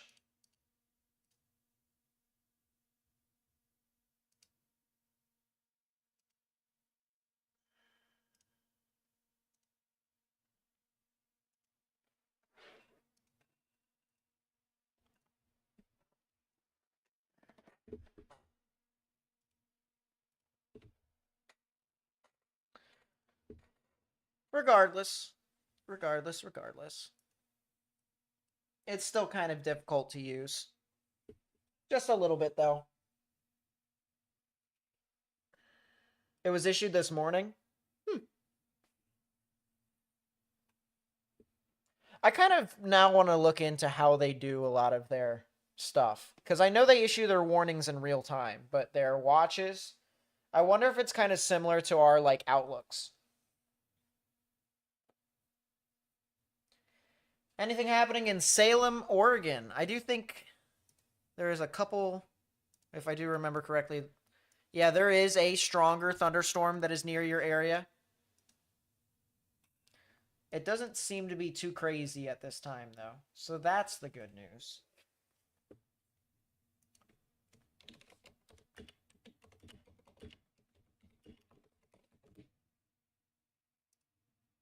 View traffic. What? Is there actually traffic cam? What? Are these live? Or is this just a... No. Server error.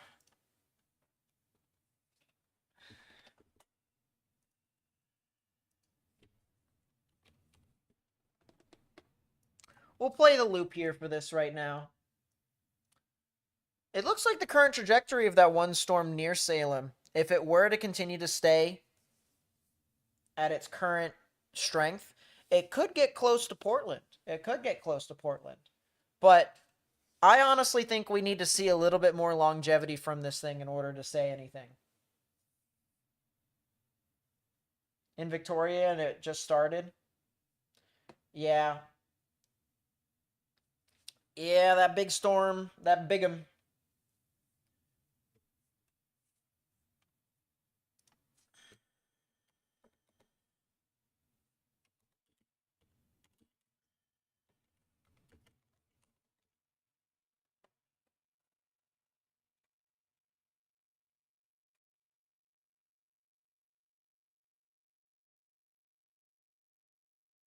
Oh, crap. There's actually some, huh.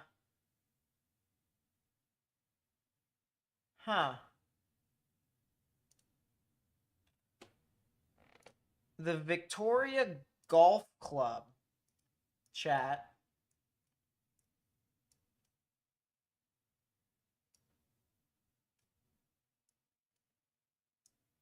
That's on the southeastern side. Interesting. I have no idea where hole 4 is, but that looked like a an interesting camera.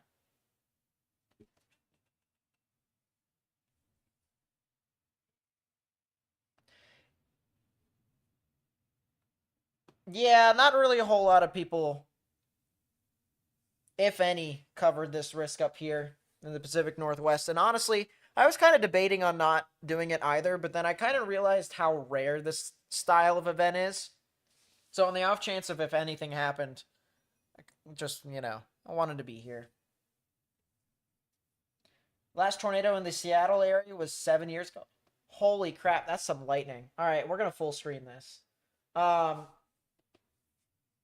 was 7 years ago in EF2. Wow.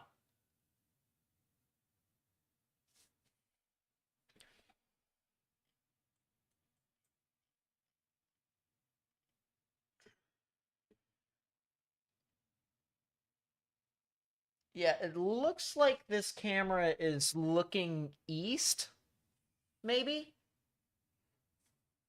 It's hard to say. May you be a mod? One thing about my mods is that I make sure to value people who've been here the longest or people who are at least here consistently. People who interact and chat and stuff like that, so those type of people would be the ones that I would favor to make mods first.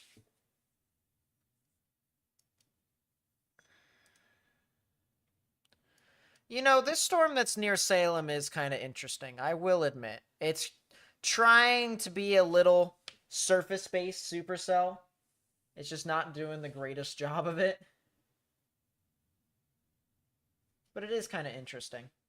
All right, I will be back, chat, real quickly. I need to get some water. My throat is starting to get parched, and I tried to delay it for as long as I could. But what I will do here, however, is I will... Yeah. Of these storms getting into Victoria.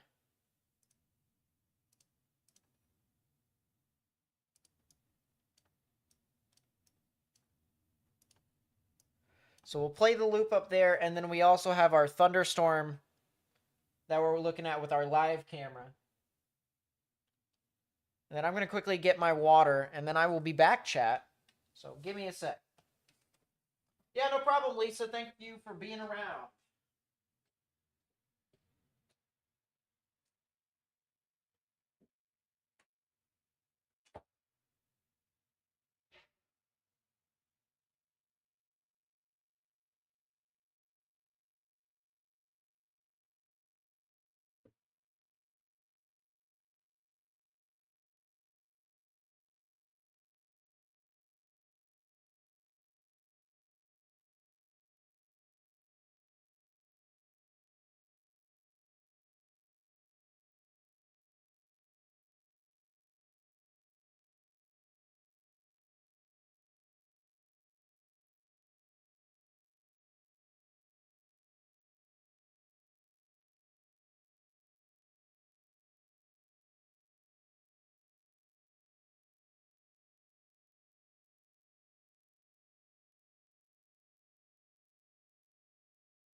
Okay, chat. We got our water. Got our water. That's all good. We're back. And it doesn't look like a lot has changed.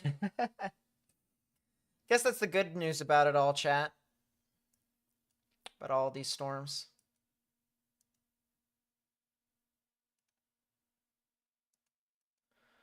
Yeah, it does look like that storm that was just to the east of Salem did try to become surface-based, at least temporarily. That's what it looks like. It did try. I'm going to go back to our Seattle radar here. Look at the storm that's heading into Victoria. It looks like we do have some gaps in the storms here that's starting to develop. So maybe some storms that are trying to, or not trying, but they are weakening to an extent, are deteriorating just a little bit. I do think this storm that heads off to eastern portions of Victoria and maybe central Victoria could potentially see some severe weather. We do have a camera that is up on the golf course that's on the southeastern side, so we'll watch out for that, see how things go. Some storms are starting to march on through into portions of Seattle as well. It doesn't seem to be too severe either. Not at this time.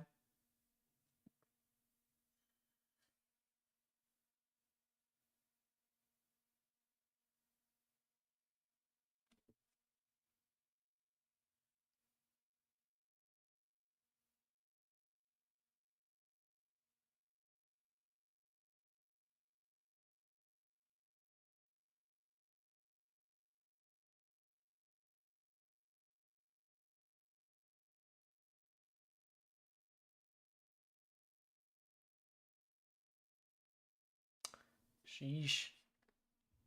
What's up, Five Burrows? It does look like the storm that is northwest of Rainier, here just to the east of Carbonado, is starting to pick up a little bit in intensity. At least that's what it looks like to me. This storm here at the south side of Tacoma also is starting to get a bit stronger. This is another good camera site for Victoria. I'll definitely put this up.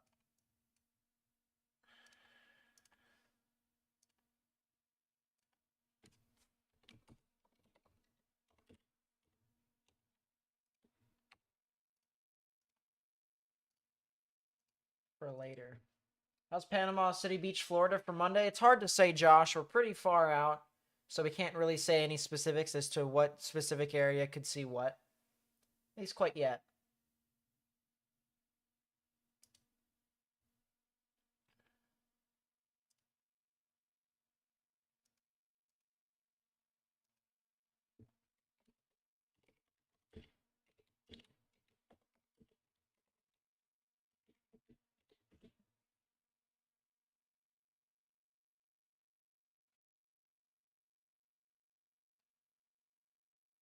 Yeah, it seems that Tennessee can't really escape severe weather, huh?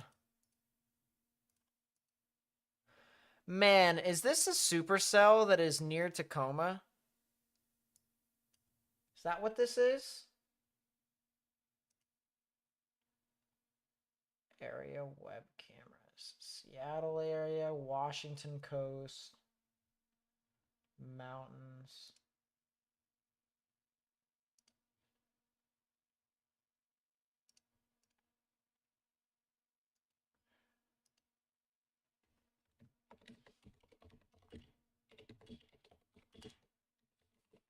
I guess there just really isn't a whole lot of sky cameras.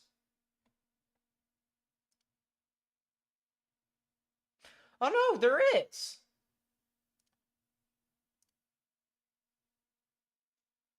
There absolutely is some Seattle Stadium Place live camera. It's not. Oh, it does work. It looks over Lumen Field. That's pretty nice. There's SeaTac.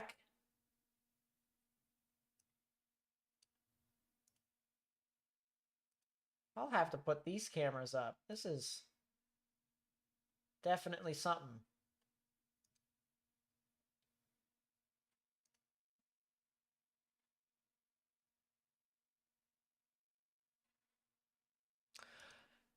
Man. I don't know, chat. I think this might be two separate storms that are just right next to each other that make it look like a supercell. I think that's what we're looking at here. Just one storm right there and another storm right here. That's what it looks like to me.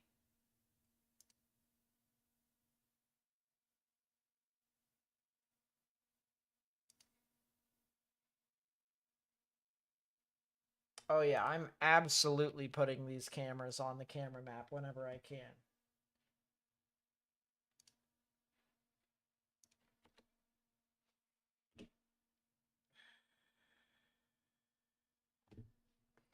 Where's my charger? Get my charger on my phone.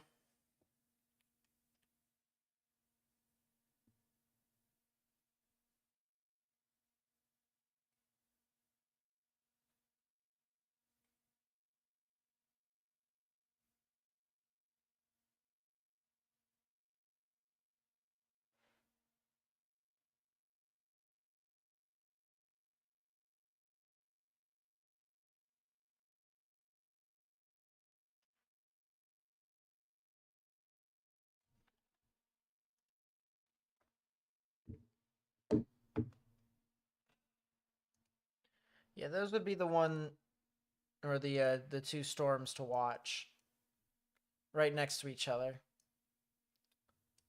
Let's go back down south into Oregon here as our storm that was just to the north and east of Salem. See, I told you, all right, longevity of these storms, it doesn't seem too crazy, and it honestly performed a left split. So they split off of each other. One storm tried to go this way, another one tried to go that way. You know, there could have been a small window of opportunity for a brief spin up that could have occurred here within this window. Kind of crazy, huh?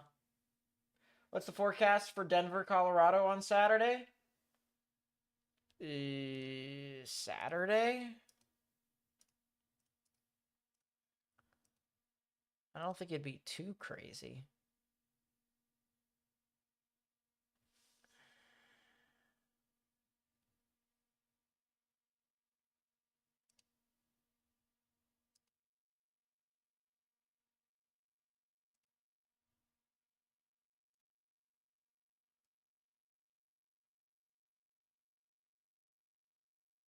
Saturday, probably some rain is possible.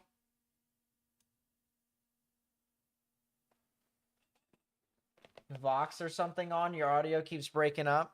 It also could be possible that I talk away from the microphone too, but yeah.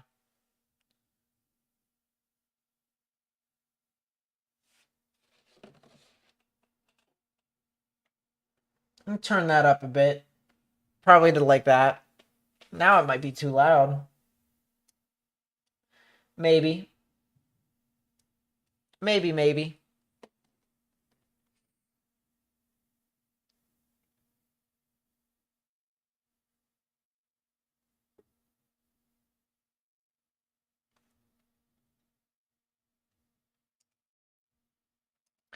I think it might be good for us to have the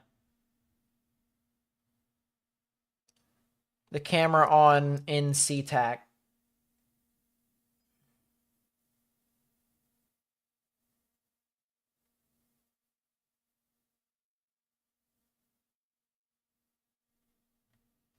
Yeah, it looks like that one storm did just kind of...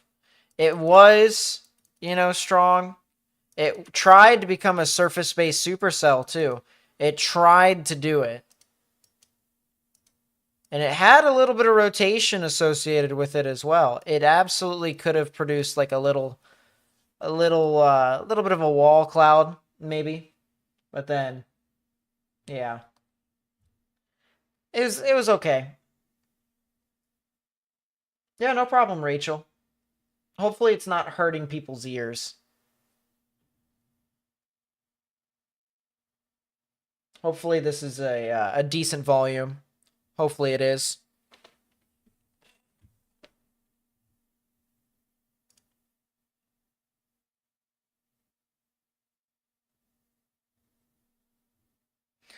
Take a look at our conveyor belt. Maybe some storms that are trying to form near Eugene, but it doesn't look too crazy at all. So,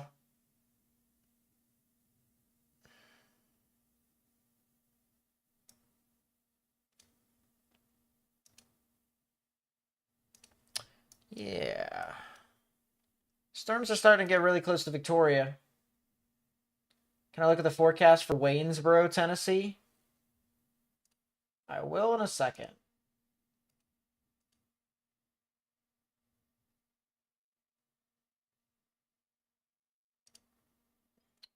Looks like we're getting a good bit of lightning here with our storm heading into Victoria. There's also a person walking out in the middle of the course.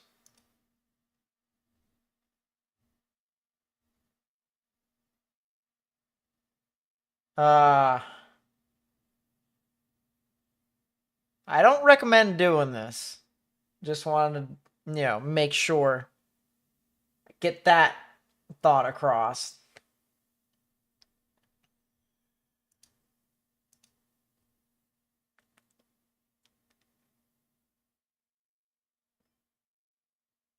Yeah, what is this person doing?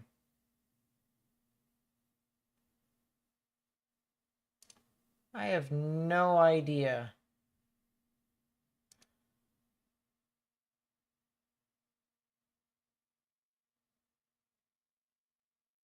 There's definitely some lightning around. Oh, this person sat on the bench. They sat on the bench right behind the tree. As I said, I do not recommend being outdoors during stronger thunderstorms like this, but talk about messing around and finding out.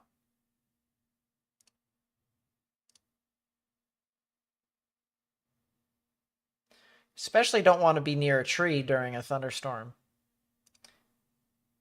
Big reason for that is because if a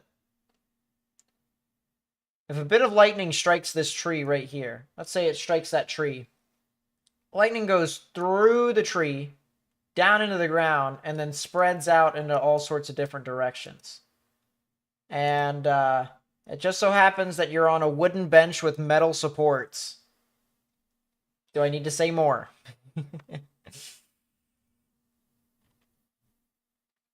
Do I need to say more?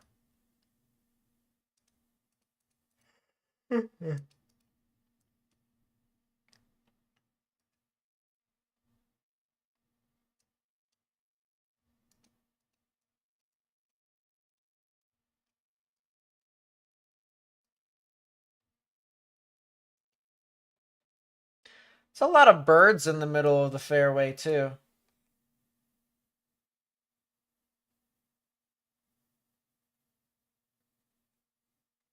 Breaks up like every 10 seconds? Really? It could also be the internet, too. As I said, I'm getting a new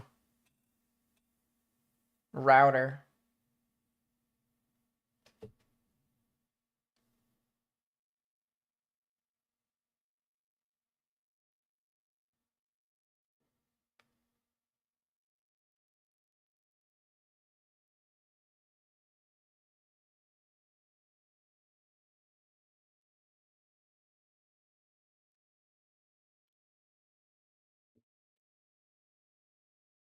Do I have the severe thunderstorm watch and the rotation on it? For this storm here, for Victoria, there is a severe thunderstorm watch on this particular storm. I don't see any rotation on it, though. At least not in my opinion. Well, our person is now starting to walk back out across.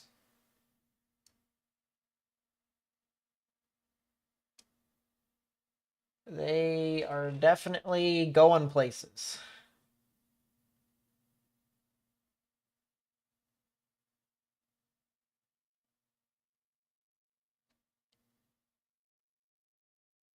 When is the Nebraska baby cell stream? Someday. Someday.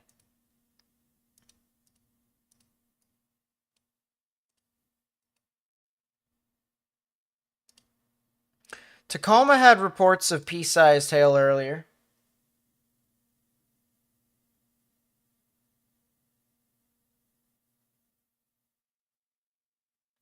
I could definitely see that, brown thrasher. I could definitely see that.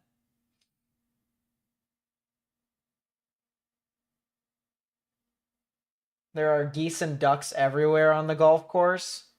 So I guess that's just the typical Northwestern Pacific type thing.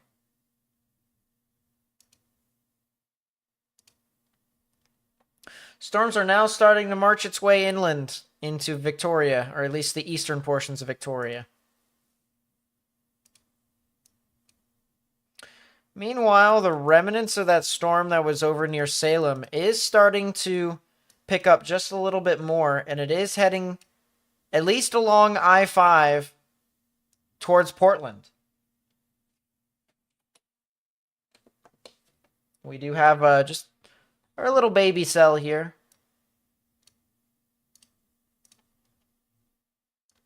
Doesn't look anything too serious. It looks like the storm that just tried to take on Mount St. Helens directly just died.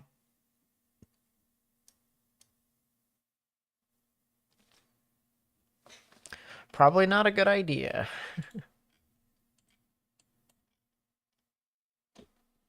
Probably not.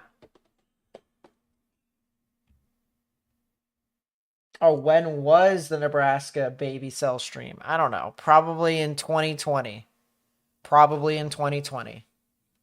2020 sounds more realistic. A lot of stuff happened in 2020 that we memed on.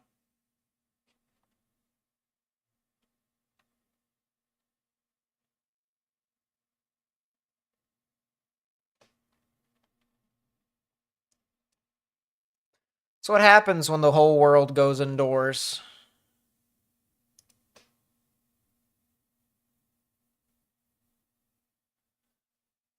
All right. Someone asked about Tennessee earlier.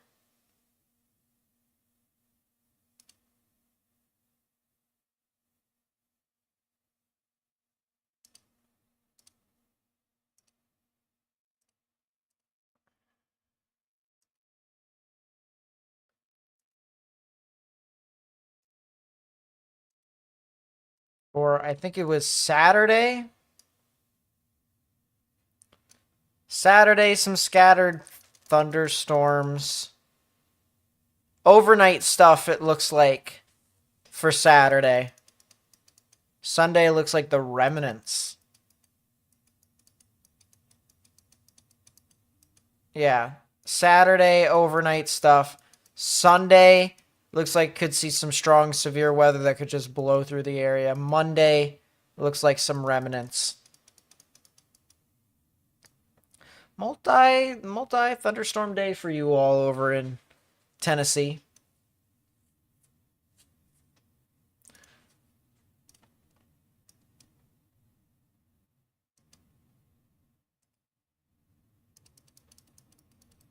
Yeah, so I kind of figured that they were just two separate storms, and it does look like that was the case.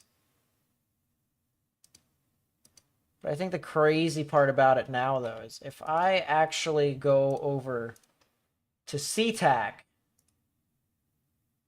we could see some thunderstorms here soon. We could see some thunder and lightning, at least. Nothing remotely severe, though.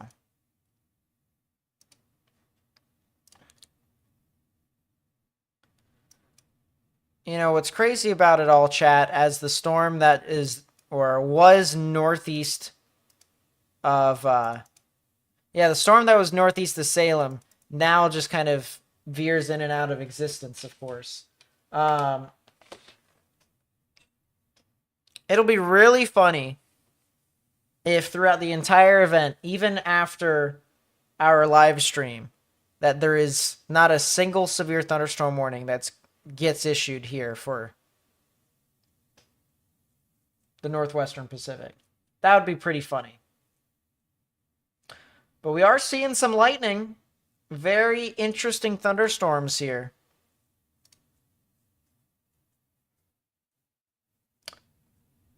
I'm assuming they have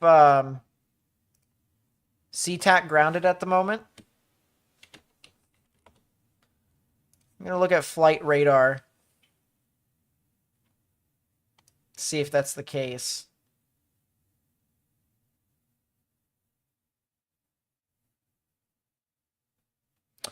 No, they don't. They still have planes flying into the airport. They're just flying in from the north. That's what's going on.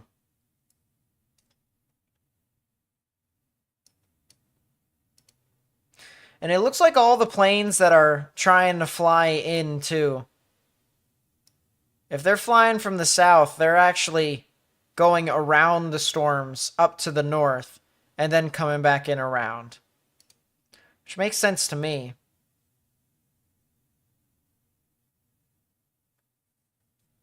It does indeed make sense.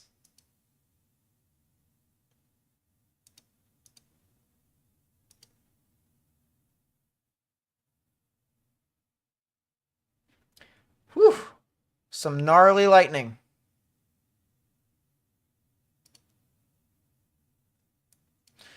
Just had a plane take off, so they aren't grounding anything.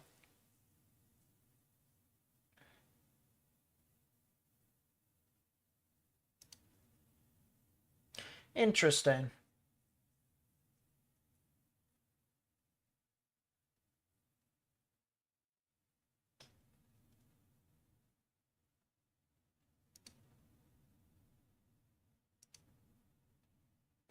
Yeah, that's a good bit of lightning here, chat.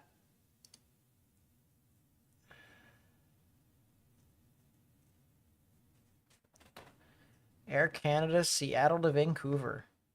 Ooh.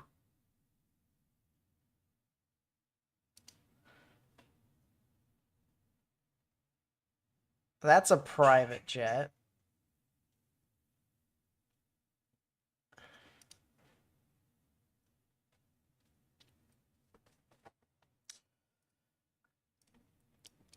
Looking at our radar right now, it looks like Seattle Tacoma International is currently seeing a stronger thunderstorm than usual. We do have a severe thunderstorm watch for the majority of the area here, including Seattle. There is a non-zero chance for a tornado, so that risk is definitely there. The main risk will lie with a lot of our thunder and lightning, as well as our hail, and that is a plane that is landing over there, zooming across.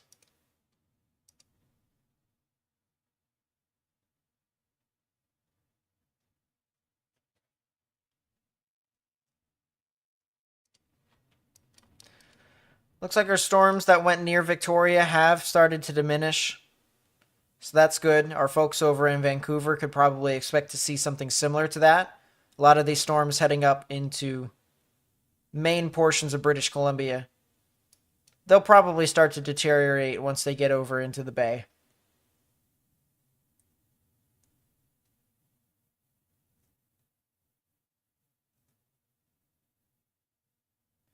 Good bit of lightning. I'll tell you what, I'm actually kind of surprised.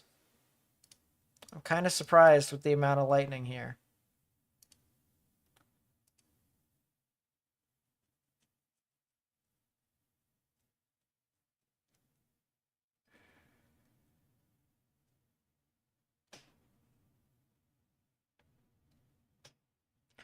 Our storms that are northeast of Salem, the one that was over near Woodburn, it has started to diminish further and further, so it looks like those storms aren't looking to be too significant. There is a storm that is over currently, it's actually kind of out in the middle of nowhere. It's almost in between all three volcanoes over in southwestern Washington.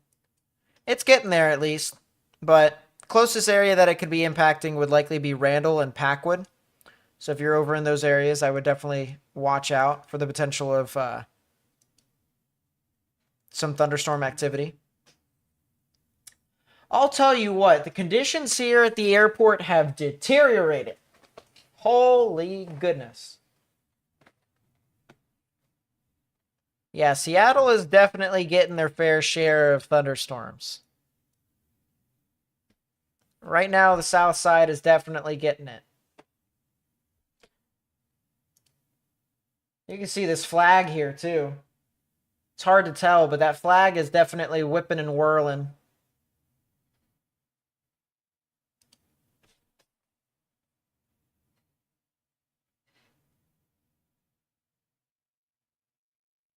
But my oh my, have conditions deteriorated. I'm kind of curious to see, chat. The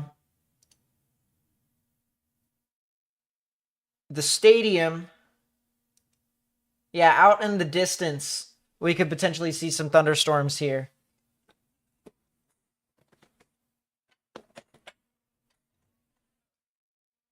We'll pull this camera up for now.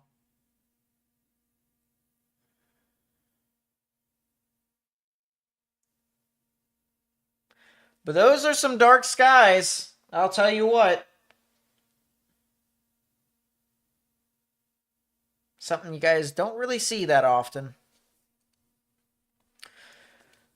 I don't see anything tornadic associated with these storms. So if you guys are worried about tornadoes, I don't really see too much.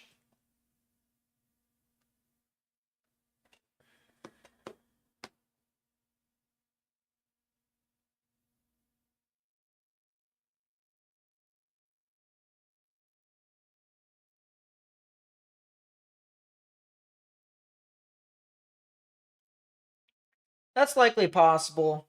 Unchain, especially with a lot of our scans that we're looking at is with higher tilt, but all we're seeing on radar is how much stuff it picks up, not the actual intensity translated down to the ground. That's all radar does. Just because we see pink doesn't mean, it's hailing all the time. It just, that's how much stuff the radar beam. Holy crap, look at that lightning strike. That's just how much stuff the radar beam's seeing. Man, isn't that crazy? How about that, chat? That's a heck of a lightning strike.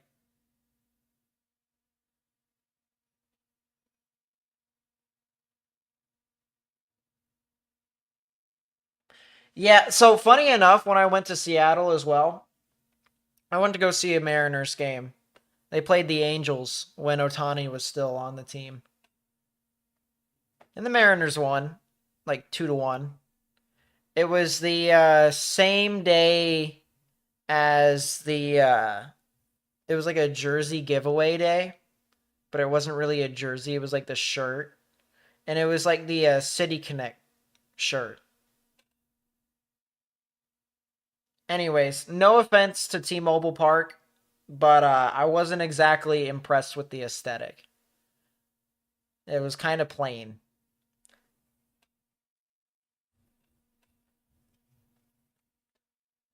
Their whole gimmick is the roof. And I was like, huh. Now, I will admit, I am a little bit spoiled.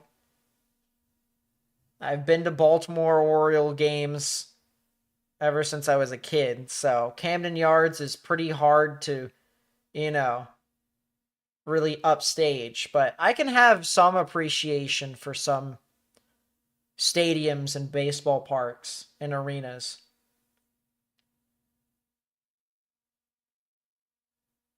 It's nicer than the Kingdome was. That I have heard, though. I have absolutely heard about that. What direction is the storm moving? Will it hit the other side of Washington towards Idaho?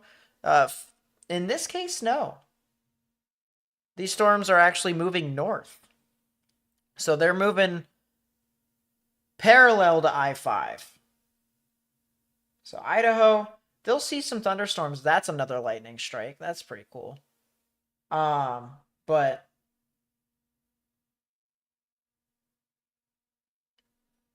yeah, these particular storms here that we're looking in Seattle right now, they're not going to head to Idaho. Idaho's getting its own stuff.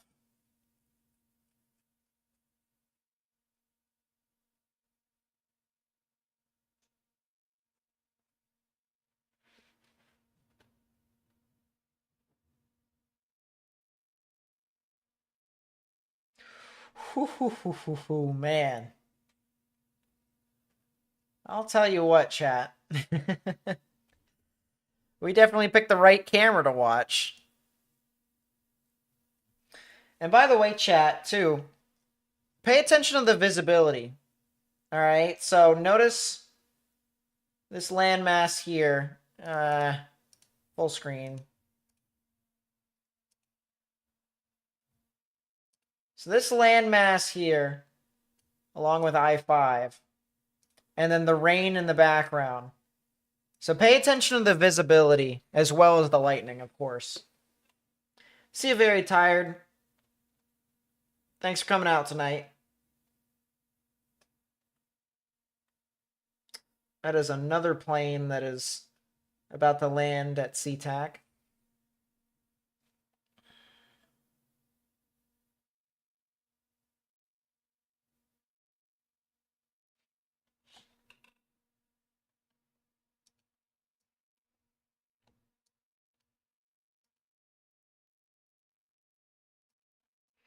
I'll check back over here in Oregon to see if any of these storms are trying to do stuff.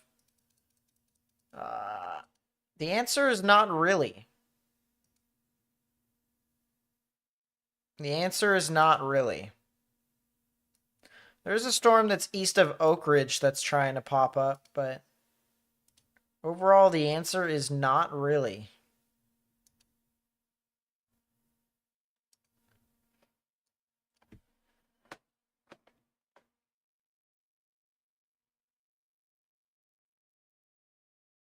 That sounds pretty plausible too, Sniper Lady. That sounds about right. At least that's what I would expect if I lived in the area.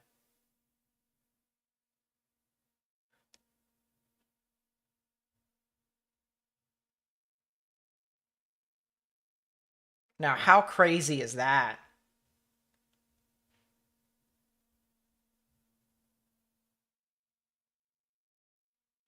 How crazy was that shot that we just had, chat?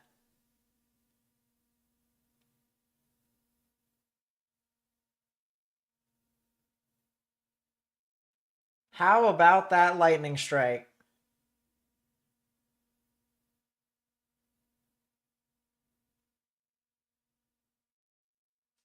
Another thing to point out here as we're watching this live feed, the American flag here should be a good way for us to tell as to how strong some of these winds are. But man, was that lightning strike pretty crazy.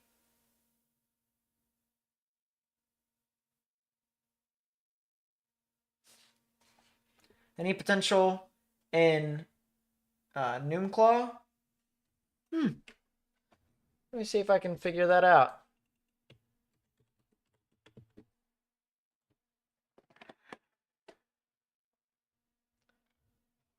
There was earlier. I know that.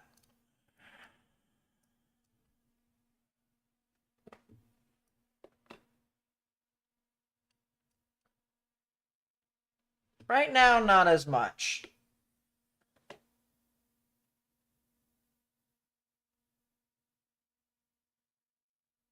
That landmass is it's in the southeastern side of Seattle. So it's right on I-5. Holy crap, that's another nice lightning strike. Oh, we're looking at a live view here out of Seattle, Washington. Not a typical area where you see some severe weather or let alone strong weather in general. But we're looking at a pretty strong storm here that's heading into Seattle. A lot of lightning. Yeah. Don't want to be that guy.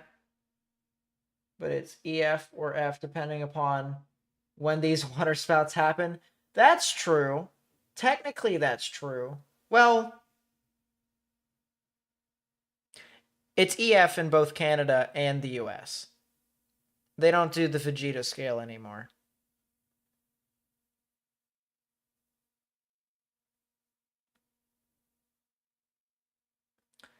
Yeah, the American flag is definitely waving around here. As I said, this is where I'd look to see. Holy crap. Speaking of looking to see. No, that's what I would look to see how strong the winds are within this storm.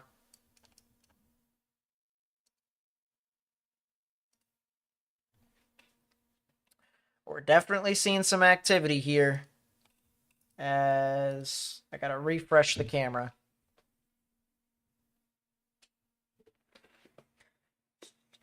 Well, there goes our visibility in the back now. So now we're just looking at the southern portion of Seattle.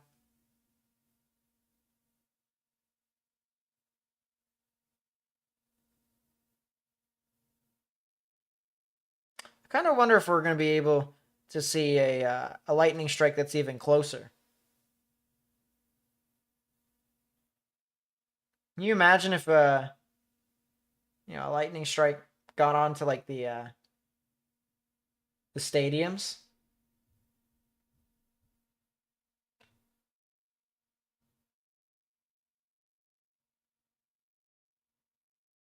How about them apples?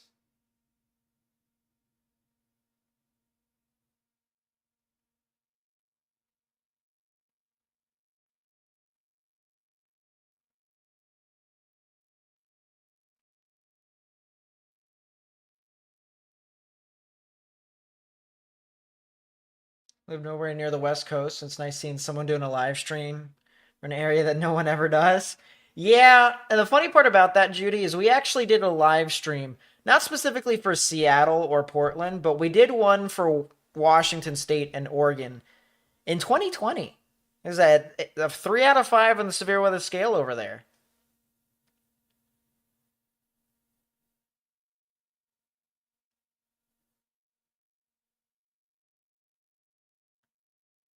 So it's been a while since we've covered this general vicinity, but this is some pretty abnormal weather.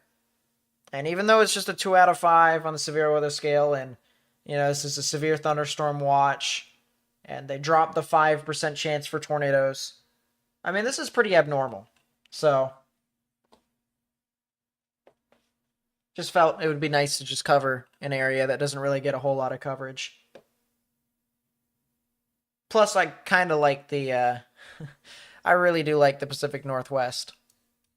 Been there once, fell in love. Would love to go there again. Ever since we've been using Seattle as kind of a hub city for our flights, because Alaskan Airlines.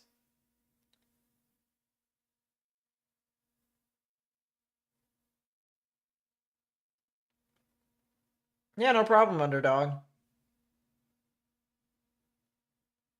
No problem, no problem.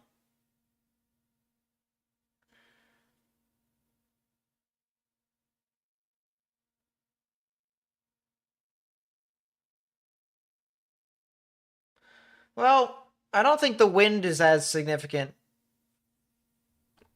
I'm seeing a couple METAR reports here of some wind gusts and upwards of 25 miles an hour. That's not really too crazy, to be honest with you. METAR, all METARs are, it's a weather station. They record all sorts of stuff across the board, but for thunderstorms, we typically want to look for stuff like wind.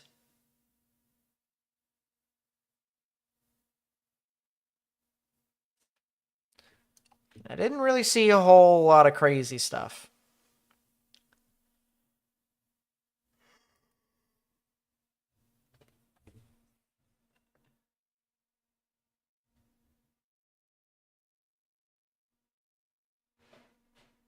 I appreciate that, Team Vortex. At least that's what I'm assuming what it's supposed to say.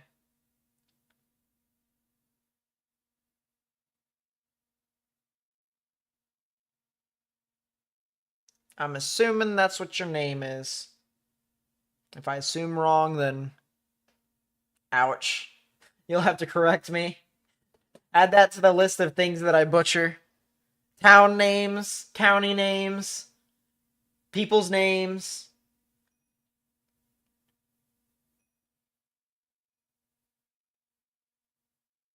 It always happens. Every single stream. Lived in Washington almost your entire life until recently. This happening in March is crazy. Yeah, that is kind of crazy.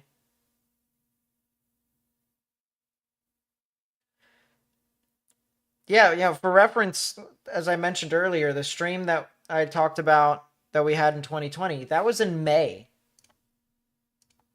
So this is a good while. Sure, this is the end of March, almost early April, but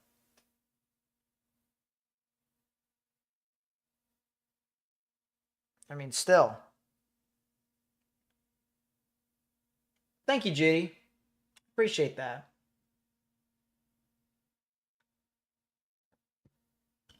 When we have anything significant, usually strong windstorms, we get completely ignored by East Coast media. Thanks for giving us a stream. Well, I also mention whenever I do record videos. All right, so the keyword is whenever I do record videos.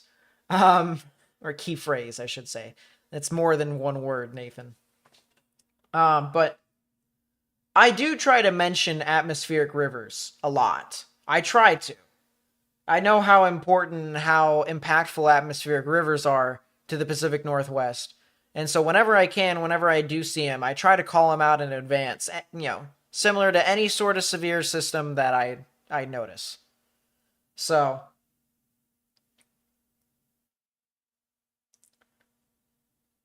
I know you guys get neglected. I try not to neglect you all. And this stream right here is no different. I definitely try some unique stuff. You live in Yamhill County? Welcome to the stream, Cade. Welcome to the stream. You guys have definitely seen some thunderstorms throughout the majority of the day.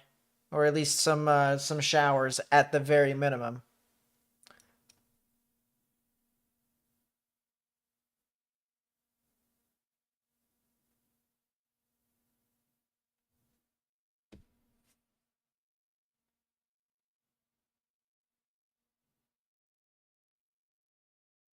Can you say the B word yet? Okay, buddy. You can't call an event a bust if it wasn't a 10 sig. If an event doesn't even get you a 10 sig, you can't call an event a bust. You can't. What area is most likely to get hit first? Are we talking about up here in Washington? We'll leave these cameras on, by the way.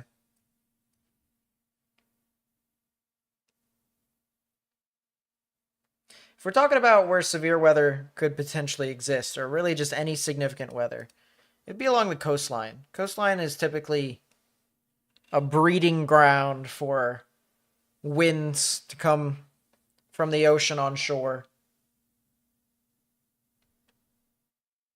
Create some flash flooding, stuff like that. We're talking about severe weather. I guess it really depends. It would just have to be in low-lying areas. So basically anywhere along I-5 is a usual suspect.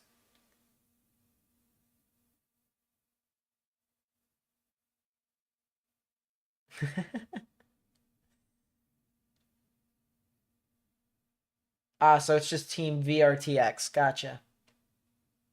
Or at least I'm going to assume it's... Once again, I'm assuming, but yeah.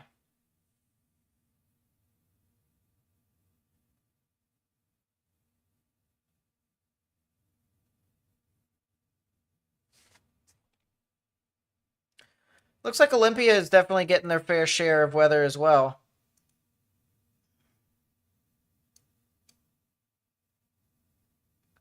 Their fair share of thunderstorms. Or just storms in general.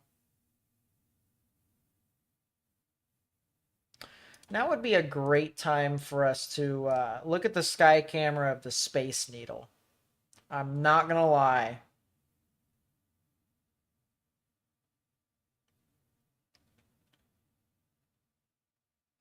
Might be a cool camera for us to have. There's also a chance for us to look at the Lake Union camera too. Oh, what I said earlier, Team Vortex? Gotcha. I get something right. I'll remember that for later on if you ever come back to the stream. I try to remember. I try.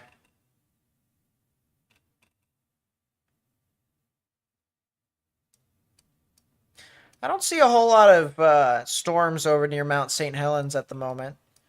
I think we might start, or might be starting to see the activity start to dampen down just a little bit. That, of course, is some good news for us. Do I think British Columbia might get hit with some of these thunderstorms? Yes. I don't think they would be significantly severe by the time they get to you, though. There aren't any severe thunderstorm watches for you guys at the moment. So you guys are good. How's the Vancouver area and suburbs looking? They're looking fine. They're about right.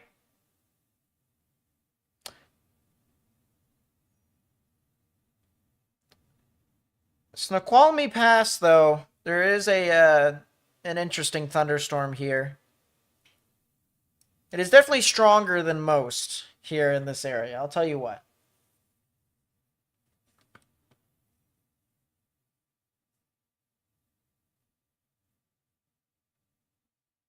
Any funnels today? Not from what I have noticed. I've looked on Twitter every now and then. I haven't really seen too much.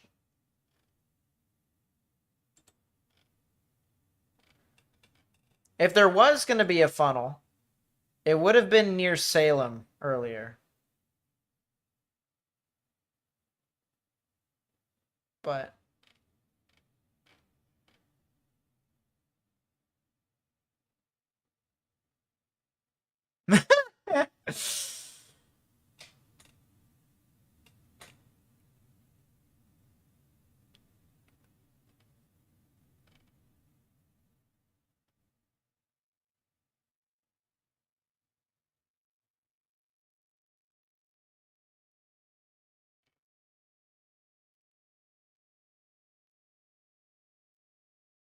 yeah, people really are liking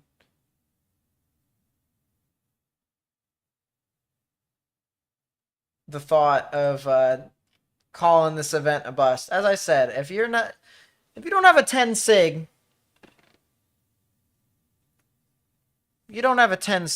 I really don't think you're going to be making any room for calling things busts. Because the standards were pretty low to begin with.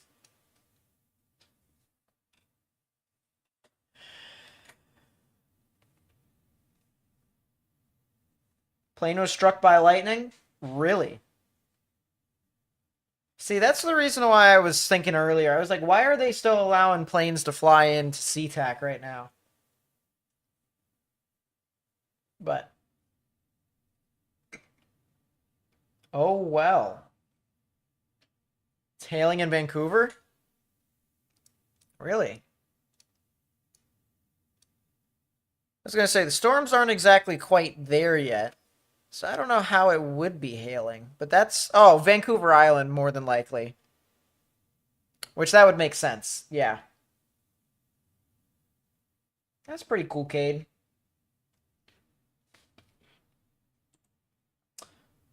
Yeah, I haven't been able to watch all day, to be honest with you. I've been balancing with my other job and this one.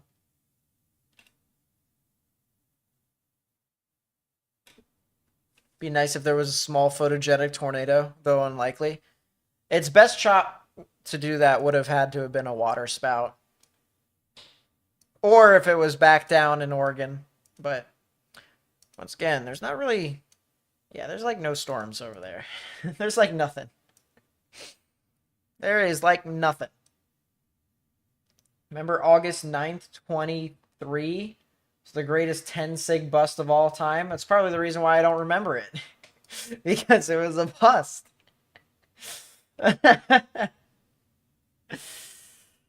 Where was that 10 sig at?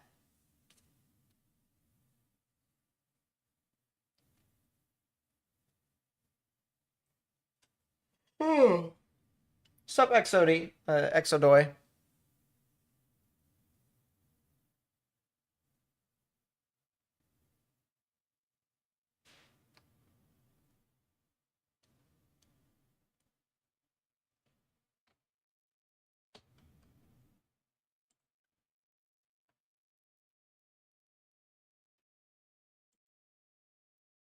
Arkansas-Missouri border?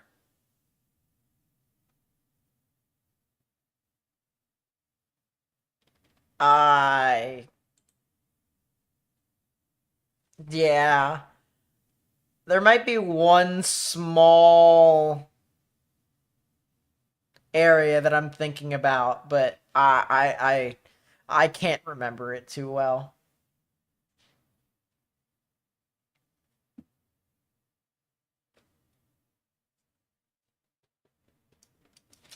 Well, our visibility on our other camera has gone down completely. This is the Lake Union live camera. Really, all there is just these thunderstorms that are passing I-90 now, heading into the Snoqualmie area. Skycomish, Bering, Duval. Might eventually head towards Index and Sultan into British Columbia. Eventually after that. But right now, just the area of Snohomish County, Skagit County, maybe eventually. We'll see how these storms continue to move about.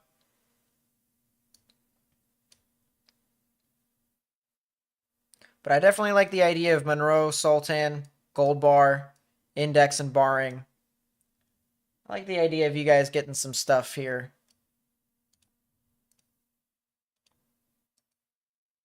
Probably within the next 20, 30 minutes.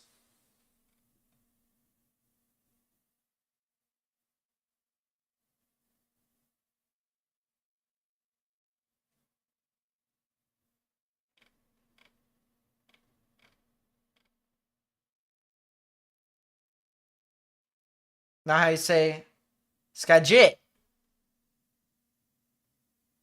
That makes sense. See, I told you I'd butcher some town names. Told you I would. Skagit. If you're over in those areas. Watch out. Came back from a hilltop. Amazing wall cloud in the Victoria area as it came in. Really?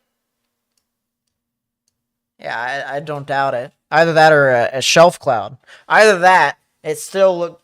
I'm assuming it still looked pretty crazy for this time of year. I mean, in March, these storms.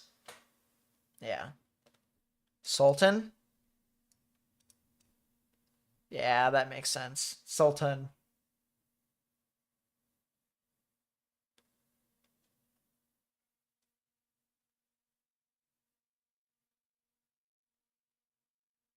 Ska. So Skagit. It'd be Skagit.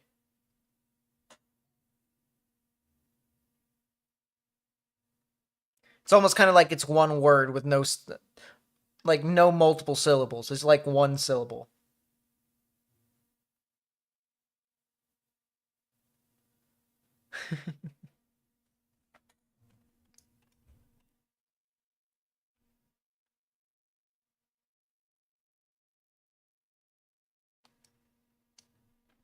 I was gonna say a lot of bots in general butcher town names too. I can't tell you how many town names have been butchered because of it.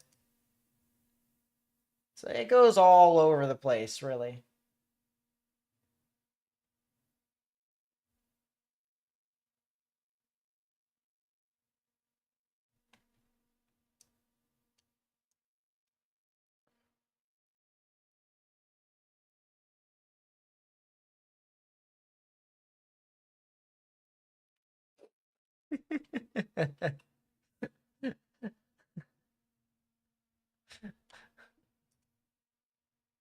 I'll figure it out, I guess. Don't know how to put it away.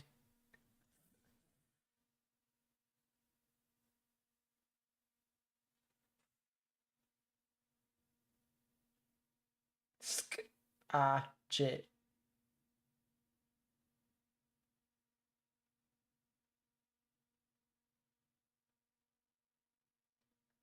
Oh, A. As in like, so Skagit. Skagit.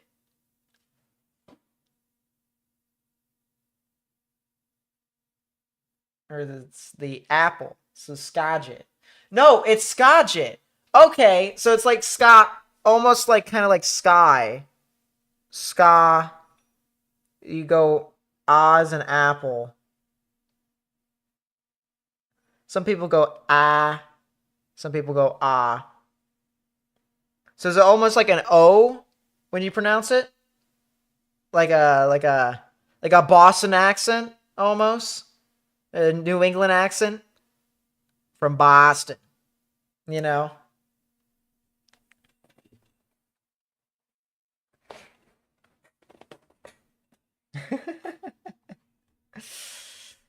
I'm hoping it's like that.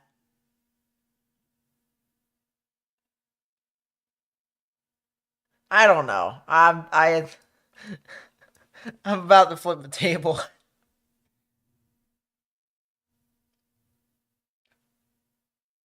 Best way I think of that example is either New England accent or it's like scab without the B. So skagit. Like gadget, but you add the SK. Goodness gracious. All right, I'm hoping that's it. If it's that, if it's that, then goodness. That took something.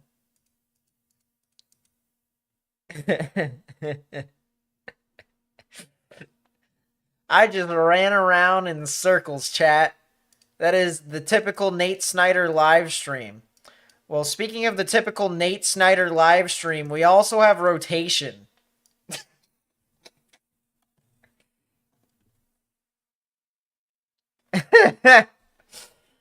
It has taken us 2 hours and 48 minutes for us to finally get some spin. uh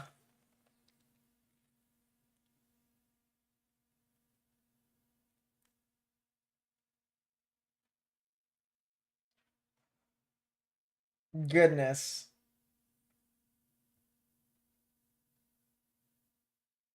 People are telling me to pronounce other names. I don't think I want to now. I think I'm just gonna call everything that I don't know George.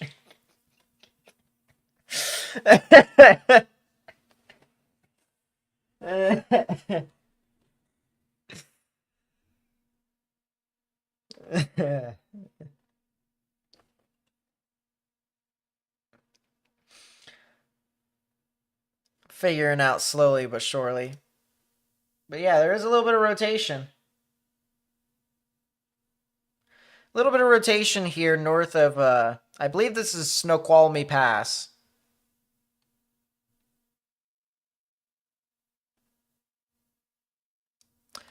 And that will likely eventually head over due north towards the Skycomish area.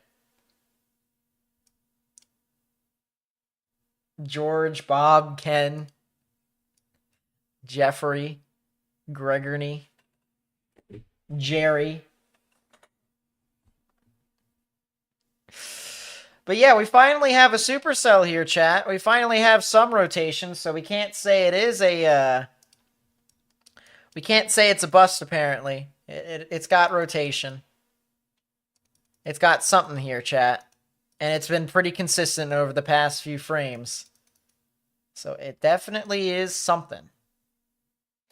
But it also just so happens to be in 50-degree temperatures and 47-degree dew points. So this is as cold core as you're going to get it.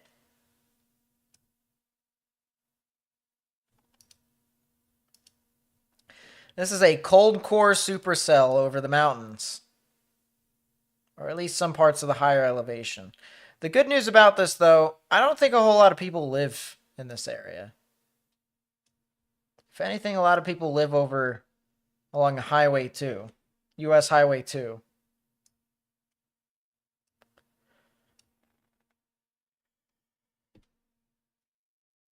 Ugh.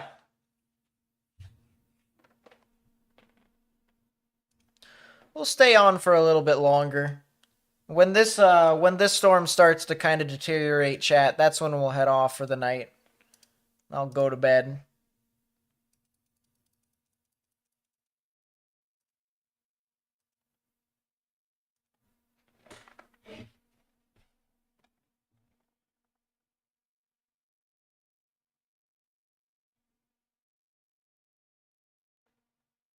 Yeah, I kind of figured cedar trees.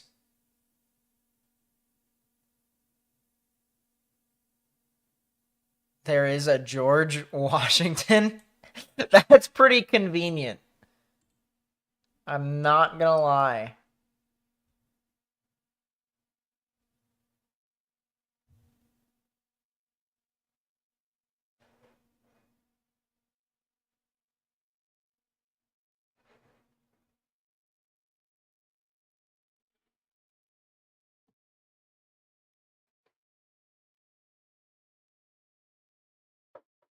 Welcome back, Team Vortex. We have a mini supercell that is north of Snoqualmie Pass.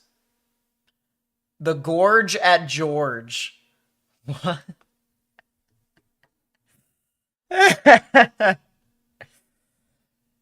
I'll tell you what, these are some pretty original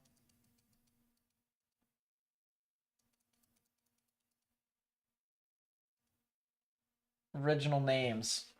Wouldn't correlation coefficient be difficult to use in this topography? You're exactly right, Daniel. You are exactly right, which is the reason why I'm not using it.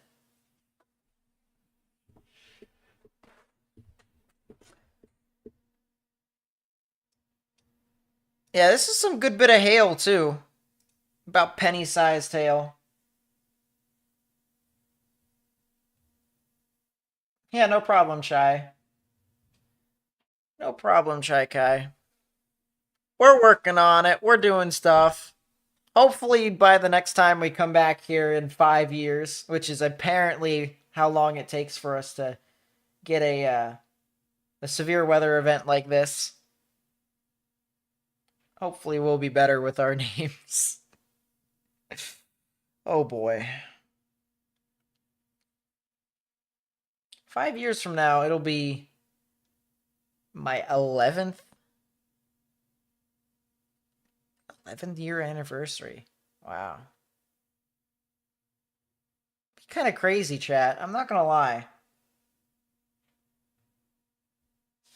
It's definitely not crazy. Let's put it this way. It's definitely not crazy, but it definitely is rotating. It's definitely a supercell. It's definitely rotating. It's just the shear is bleh. As a matter of fact, if I were to take a look at the photographs in this area, no effective inflow layer. Well, you're not helping.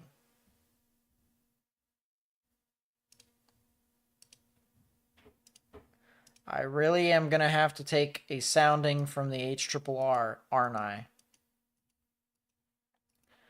That's kind of sad.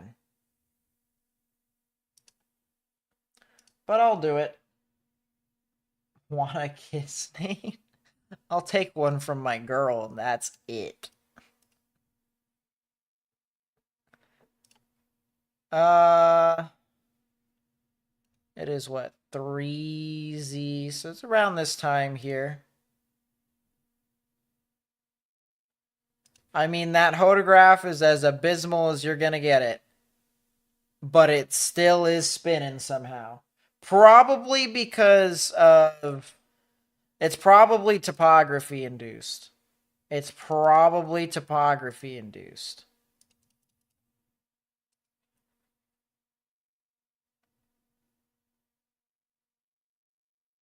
Yeah, there definitely has been rotation over the past few scans. Right here, in the beginning, there was. And it even existed even down here, too. It was just very weak. I mean, we're talking, like, weak. And then it started to... it started to become a little bit more surface-based.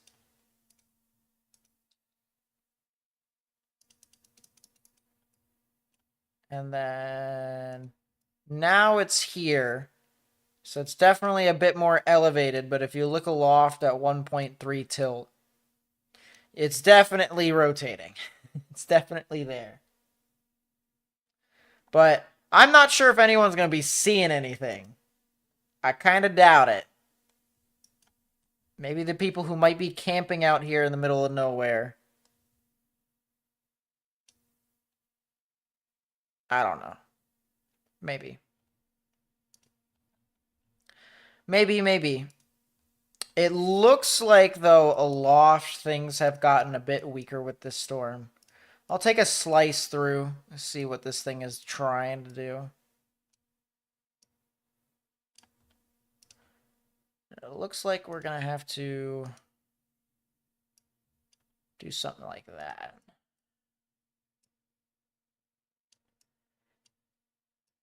Yeah, so it looks like aloft, it's definitely growing hail in the dendritic growth zone. It definitely is doing that. And then the hail is coming back down.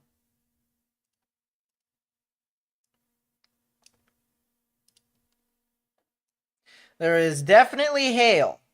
I'll tell you that much. There is definitely hail here according to KDP. Probably like pea-sized hail. Maybe penny-sized hail at the largest.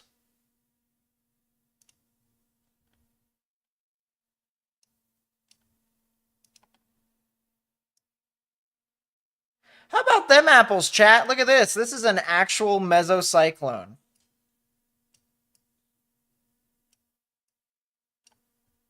It's got a tilted mesocyclone associated with it too. So it's there. It's definitely trying.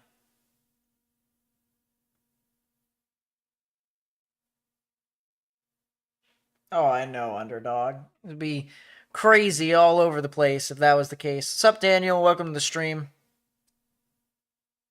Yeah, there definitely is some pretty low population. You can see lightning strikes on the webcam for Skycomish. There's a webcam out there. Skycomish.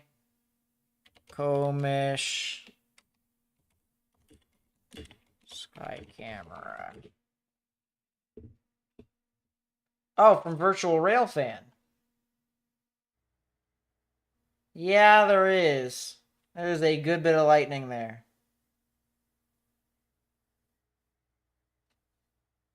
Classic cold core, I guess. Technically, it is. Technically.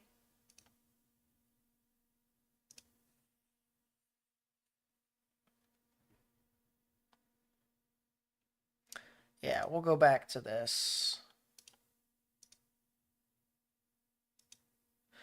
It's still rotating, chat. It is still rotating. I think it recycled. I think that's what it did.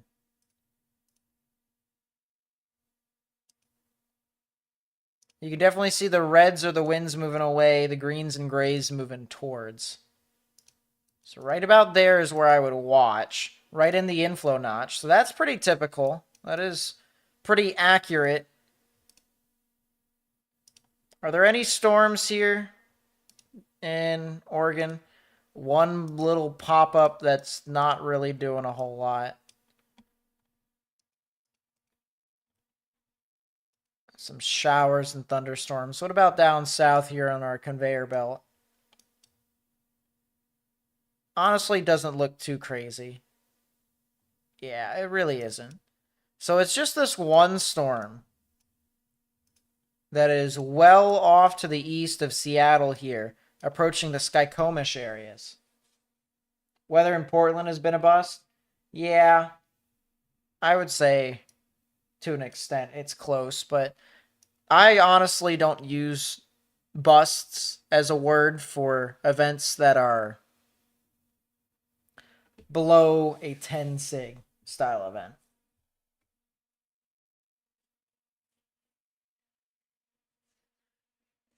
So much lightning here in Kirkland. Yeah, I don't doubt it. I don't doubt it at all, honestly.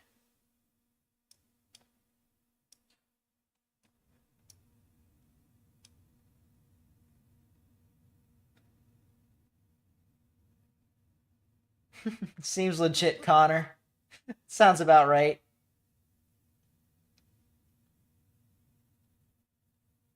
The topography is definitely trying to influence this thunderstorm to an extent. Although, man, that echo top. This is definitely Stronger thunderstorm. I'm actually, honestly, I'm really curious as to why. I wonder if there is a special weather statement even on this thing. There may not be, but there isn't.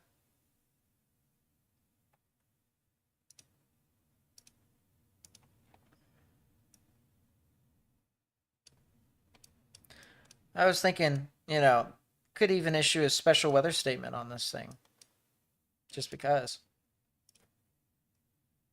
Did it just left split? It absolutely did. It recycled and performed a left split. So it shaved off half of it. By a definitional standpoint, okay, this area over here, actually, we'll change it to yellow because that's what a severe thunderstorm warning looks like.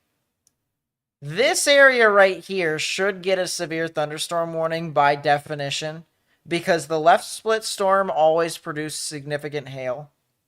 The main reason for that is just because of the stronger updrafts and characteristics tailors to your hail threat more than anything, rather than tornadoes. So those ones always end up producing a lot of large hail. But I have no idea if they're actually going to pull that trigger. I kind of doubt it.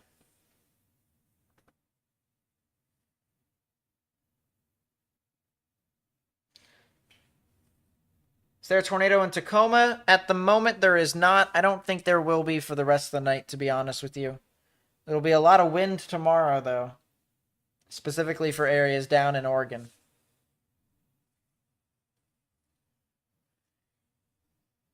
Yeah, I hope you guys are getting a nice little show with a lot of these thunderstorms. Thank goodness it hasn't really been that significant. It's just this one storm, honestly.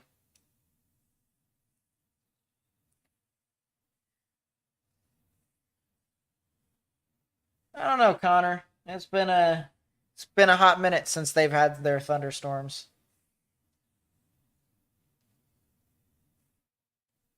Been a hot minute.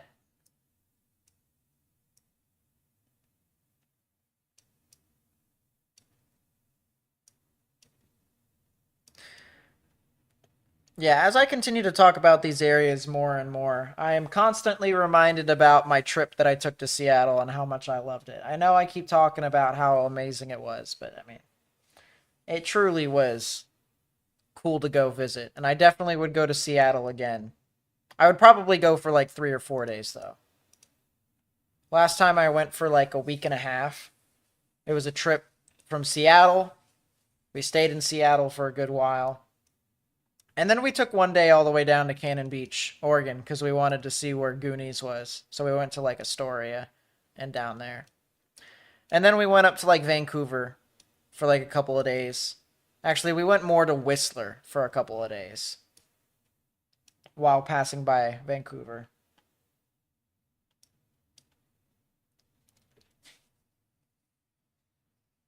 So I'm constantly reminded about that trip that I've taken when I talk about these areas. See you, Team Vortex. Thanks for coming along. Appreciate you being here.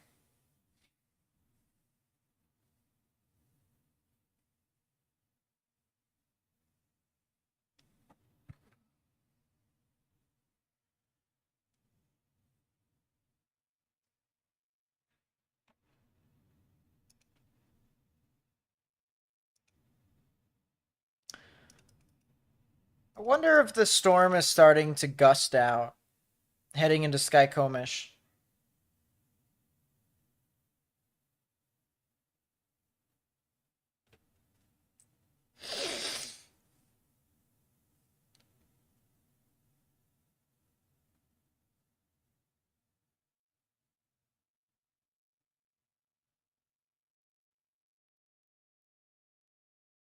You recommend Oak Harbor? I'll look into it. I definitely want to try and explore the area a lot more. I'm definitely open for more recommendations. As I said, first time I stepped out of the plane or the first time I landed in SeaTac, I was just absolutely blown away.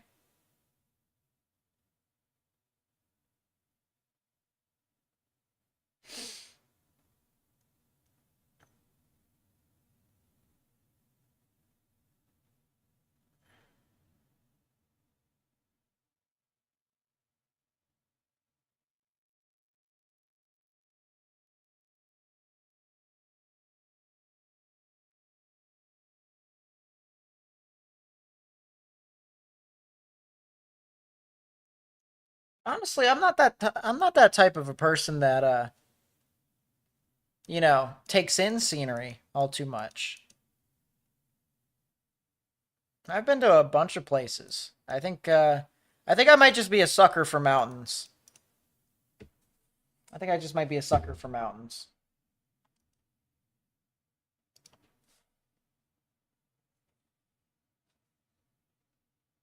Mountains and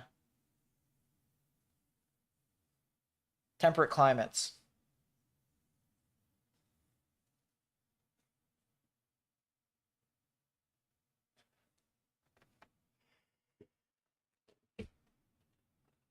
Excuse me. Bellevue. See, I also went to Tacoma for like a short bit. I went to their rage room. There was like a rage room on the southern side of town, southern side of the city.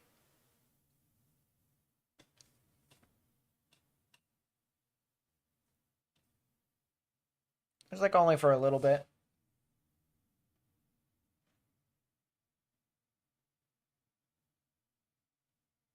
But I didn't really explore too much Tacoma, nor did I explore too much of Olympia.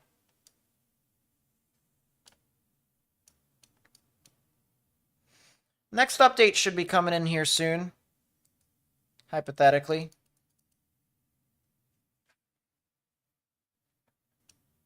It does look like the thunderstorm tops off of the supercell heading into Skycomish has started to deteriorate just a little bit.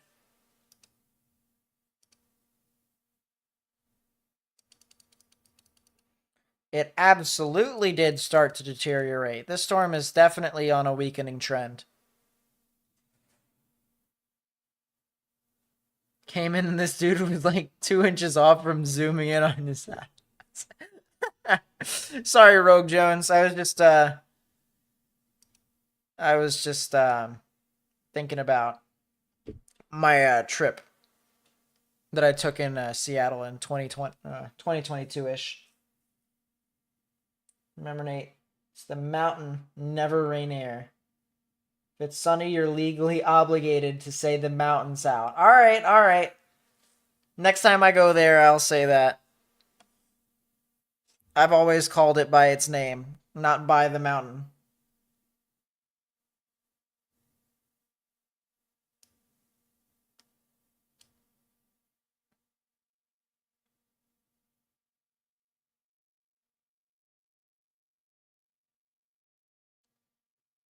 I'll look at it, underdog. I feel like there is just genuinely a lot to do up in the Pacific Northwest. Like, I know Seattle is just one city, and Vancouver is also nearby if you want to take the drive, which I'm clearly okay with driving. But I feel like there's just always a lot to do. A lot of things you can do.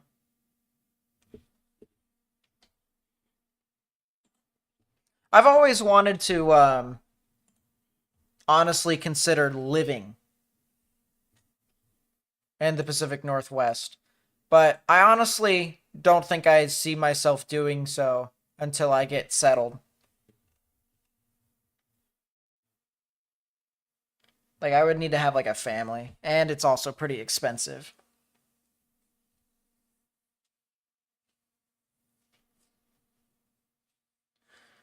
But fortunately, if I were to be able to settle with my girl, she likes rural areas to live at. Not saying farm, but like house, open yard, a lot of space. Somewhere within 10 to 15 minutes of a town that has like hospitals and doctors and stuff like that. But yeah. It does look like our little supercell here is starting to whittle away just a little teeny bit. Southwestern Washington is cheapish, but pretty busted. I kind of figured as much.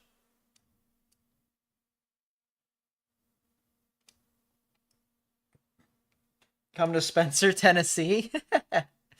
KMS Bismarck with the Weather Watcher. Thank you so much. I appreciate you being a member for as long as you have been. Thank you for supporting the channel. Vancouver, BC, and Vancouver, Washington are about the same distance from Seattle, north and south. Really? Huh. That might be something interesting to consider.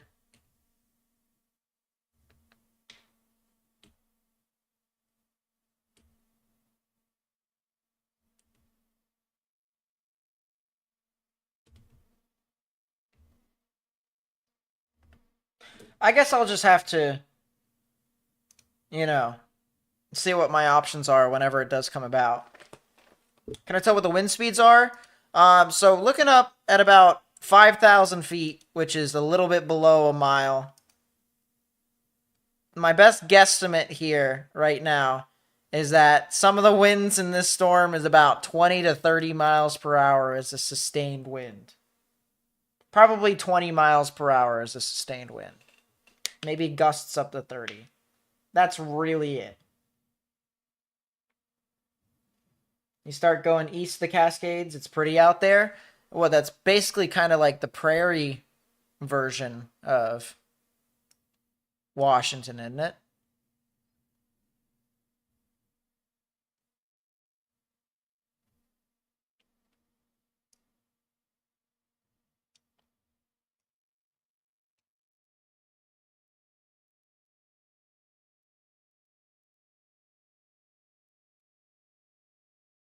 So my take on Sunday's severe weather event.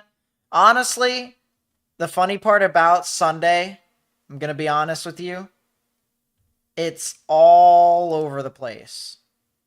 I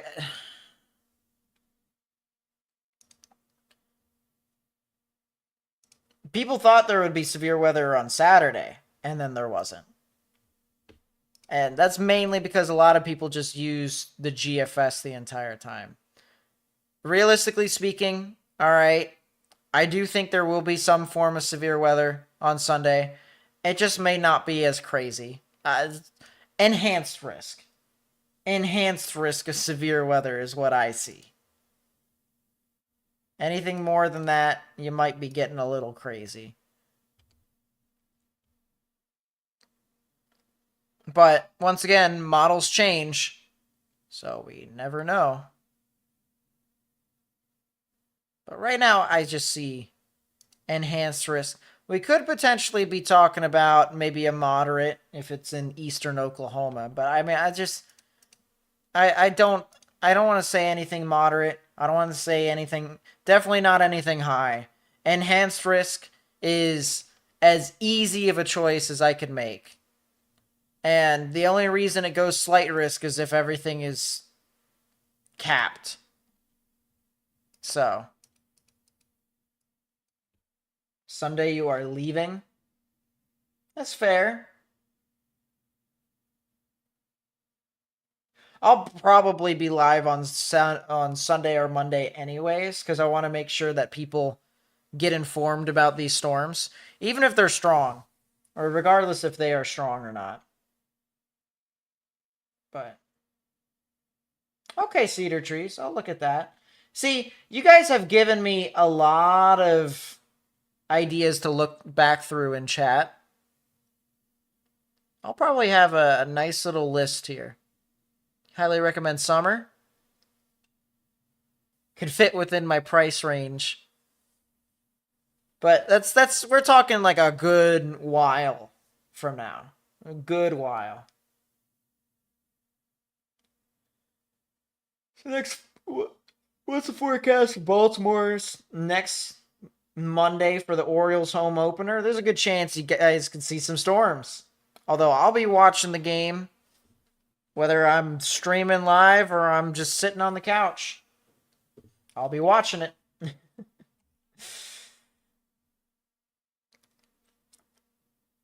Had a nice lightning show and torrential rain in North Seattle. No wind, no hail. Well, at least there wasn't anything super bad. And it does look like our storm here in Skycomish is starting to really die out. I mean, over the past few frames, we could just play the loop here, honestly. You can kind of just see what I mean. It looked a lot stronger before. And now it's losing a lot of its steam. We can go back to the enhanced echo tops too. You can see it blew up and then it just fizzed out. What is Skagit County looking like up there? You guys are probably gonna see some thunderstorms near the Mount Vernon area. You probably are hearing some lightning and some thunder right now as we speak. But there isn't really anything major with that. At the very worst could be like pea-sized hail. That's at the very worst.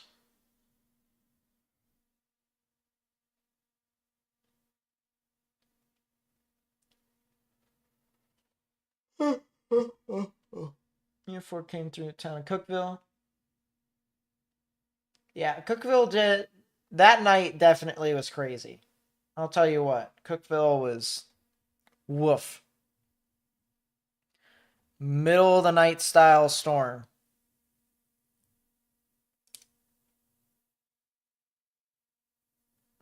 Yeah, this storm really didn't do a whole lot. Is there even anyone that lives in Silverton? I just pulled up this random area here on the map. I was like, wait a second. Is this like even an actual area?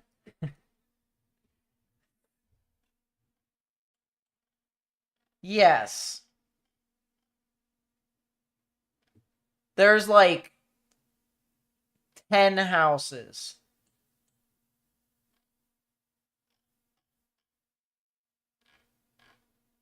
So it's like a campground. That's all it is.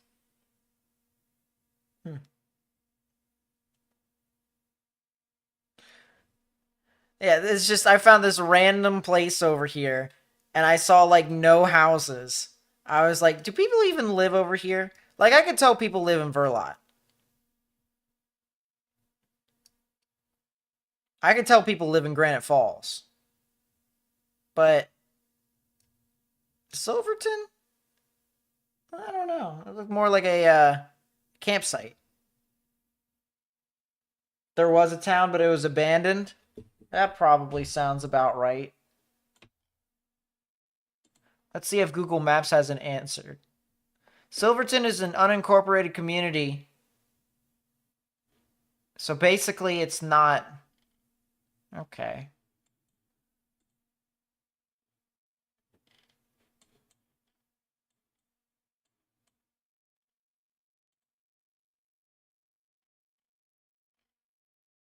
Yeah, so basically, there's just not.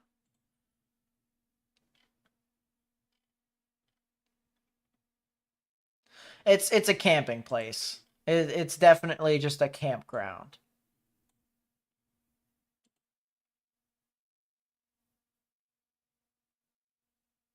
Population of 340 at Verlot, by the way. As I said, I could tell people live over there. Silverton is an old mining town. That makes sense too.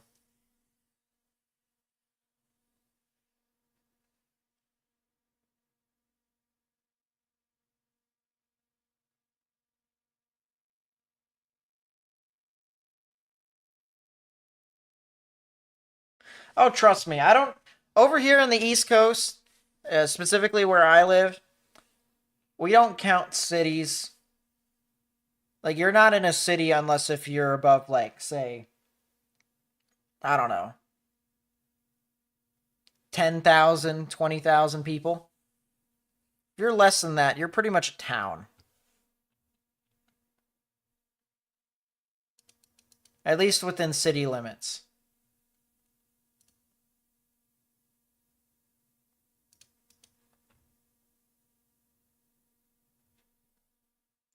I have no idea what officially counts as a community, though. Check Washington.camera. Photo refreshes every 5 minutes. See, I will say, those type of cameras are pretty infuriating to use because of how long it takes for them to reset, but that's besides the point. Did this thing just try to fix its rotation? The answer is yes, but the storm is dying slowly. Is it trying to make its last hurrah? No. No. That is anti-cyclonic, chat. That's not how that works. I think this thing is dead. That is not how that works.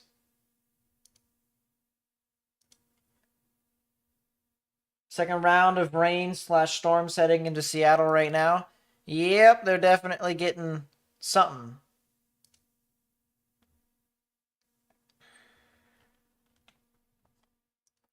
We can go back to our SeaTac International Airport camera. As the train moves on through. So what is the round? What is this? Severe weather? Just wind? Well, right now it's just wind and spotty hail, but it hasn't been up to the levels of severe weather, surprisingly. So I guess it's just weather coverage at this point.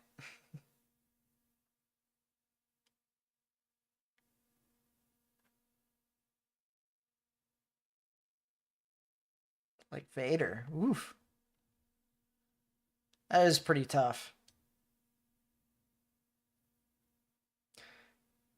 Is that an ambulance, by the way, that's next to the plane?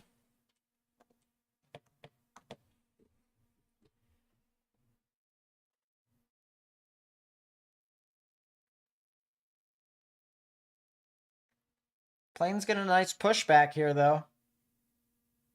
I was gonna say, though, is that an ambulance that's next to the plane?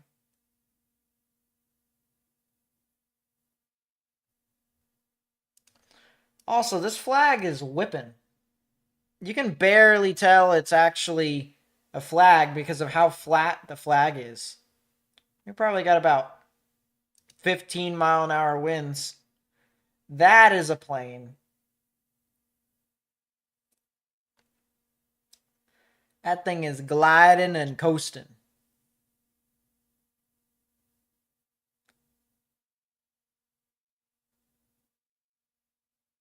Kind of crazy, though. And that plane just landed. Man, I've got a bunch of cameras that I need to put up on my camera map. I'll tell you what. We are definitely going to be adding to the camera map later on. Probably at some point tomorrow. Well, our Skycomish storm is definitely, well, it's a storm. I don't know what more I can tell you. It's starting to die. It is starting to die.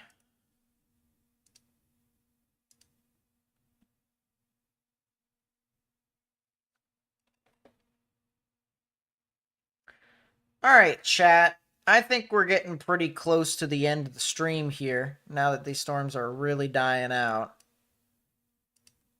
I think that one storm is going to be our peak. We do have a storm that is trying to pop up over here south of Mount St. Helens. But it doesn't really look... It doesn't really look crazy. A lot of it just seems like a lot of rain and lightning. Official Pacific Northwest bus. Yeah, that sounds pretty typical, isn't it? But at the same time, I don't count anything as busts unless if it has a 10 sig on it, or if it's a 10 sig environment that I deem it so. So this is the typical Pacific Northwest event. Almost midnight here. I have kiddos that need to go morning practice. Yeah, it's almost midnight here for me as well. So pretty soon I'm going to be heading to bed. But I hope you guys have a nice evening back out west. Hopefully these storms just have a lot of lightning. Maybe some thunder. Hopefully you guys get some sleep. We will have a video out tomorrow morning at 9 a.m. Eastern, 8 Central, 7 Mountain, 6 Pacific. At any point, you guys may want to tune into the video. Feel free to do so. Make sure, if you haven't already, or if you are watching the video tomorrow, you hit that thumbs up button down below. And if you'd like to stay up to date to all the latest information that we provide here on the channel, hit that subscribe button. Turn on notifications by hitting the notification bell next to the subscribe button. And if you thought this was interesting, you, of course, can help share this with friends and family and on social media.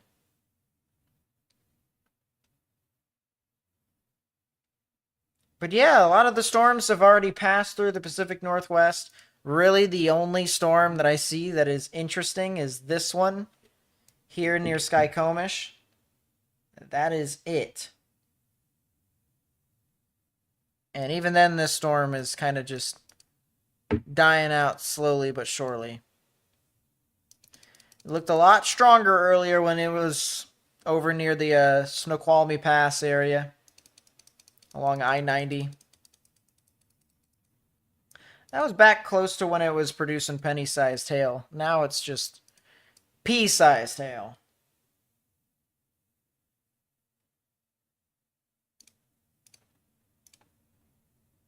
Yeah, the storm is breaking up. Like a bad reality show. So. Alright, guys. I'm going to be heading off to bed. I will catch you guys tomorrow morning. Make sure you guys stay safe out there, regardless of whatever weather may go around. And yeah, I'll catch you guys next time. So,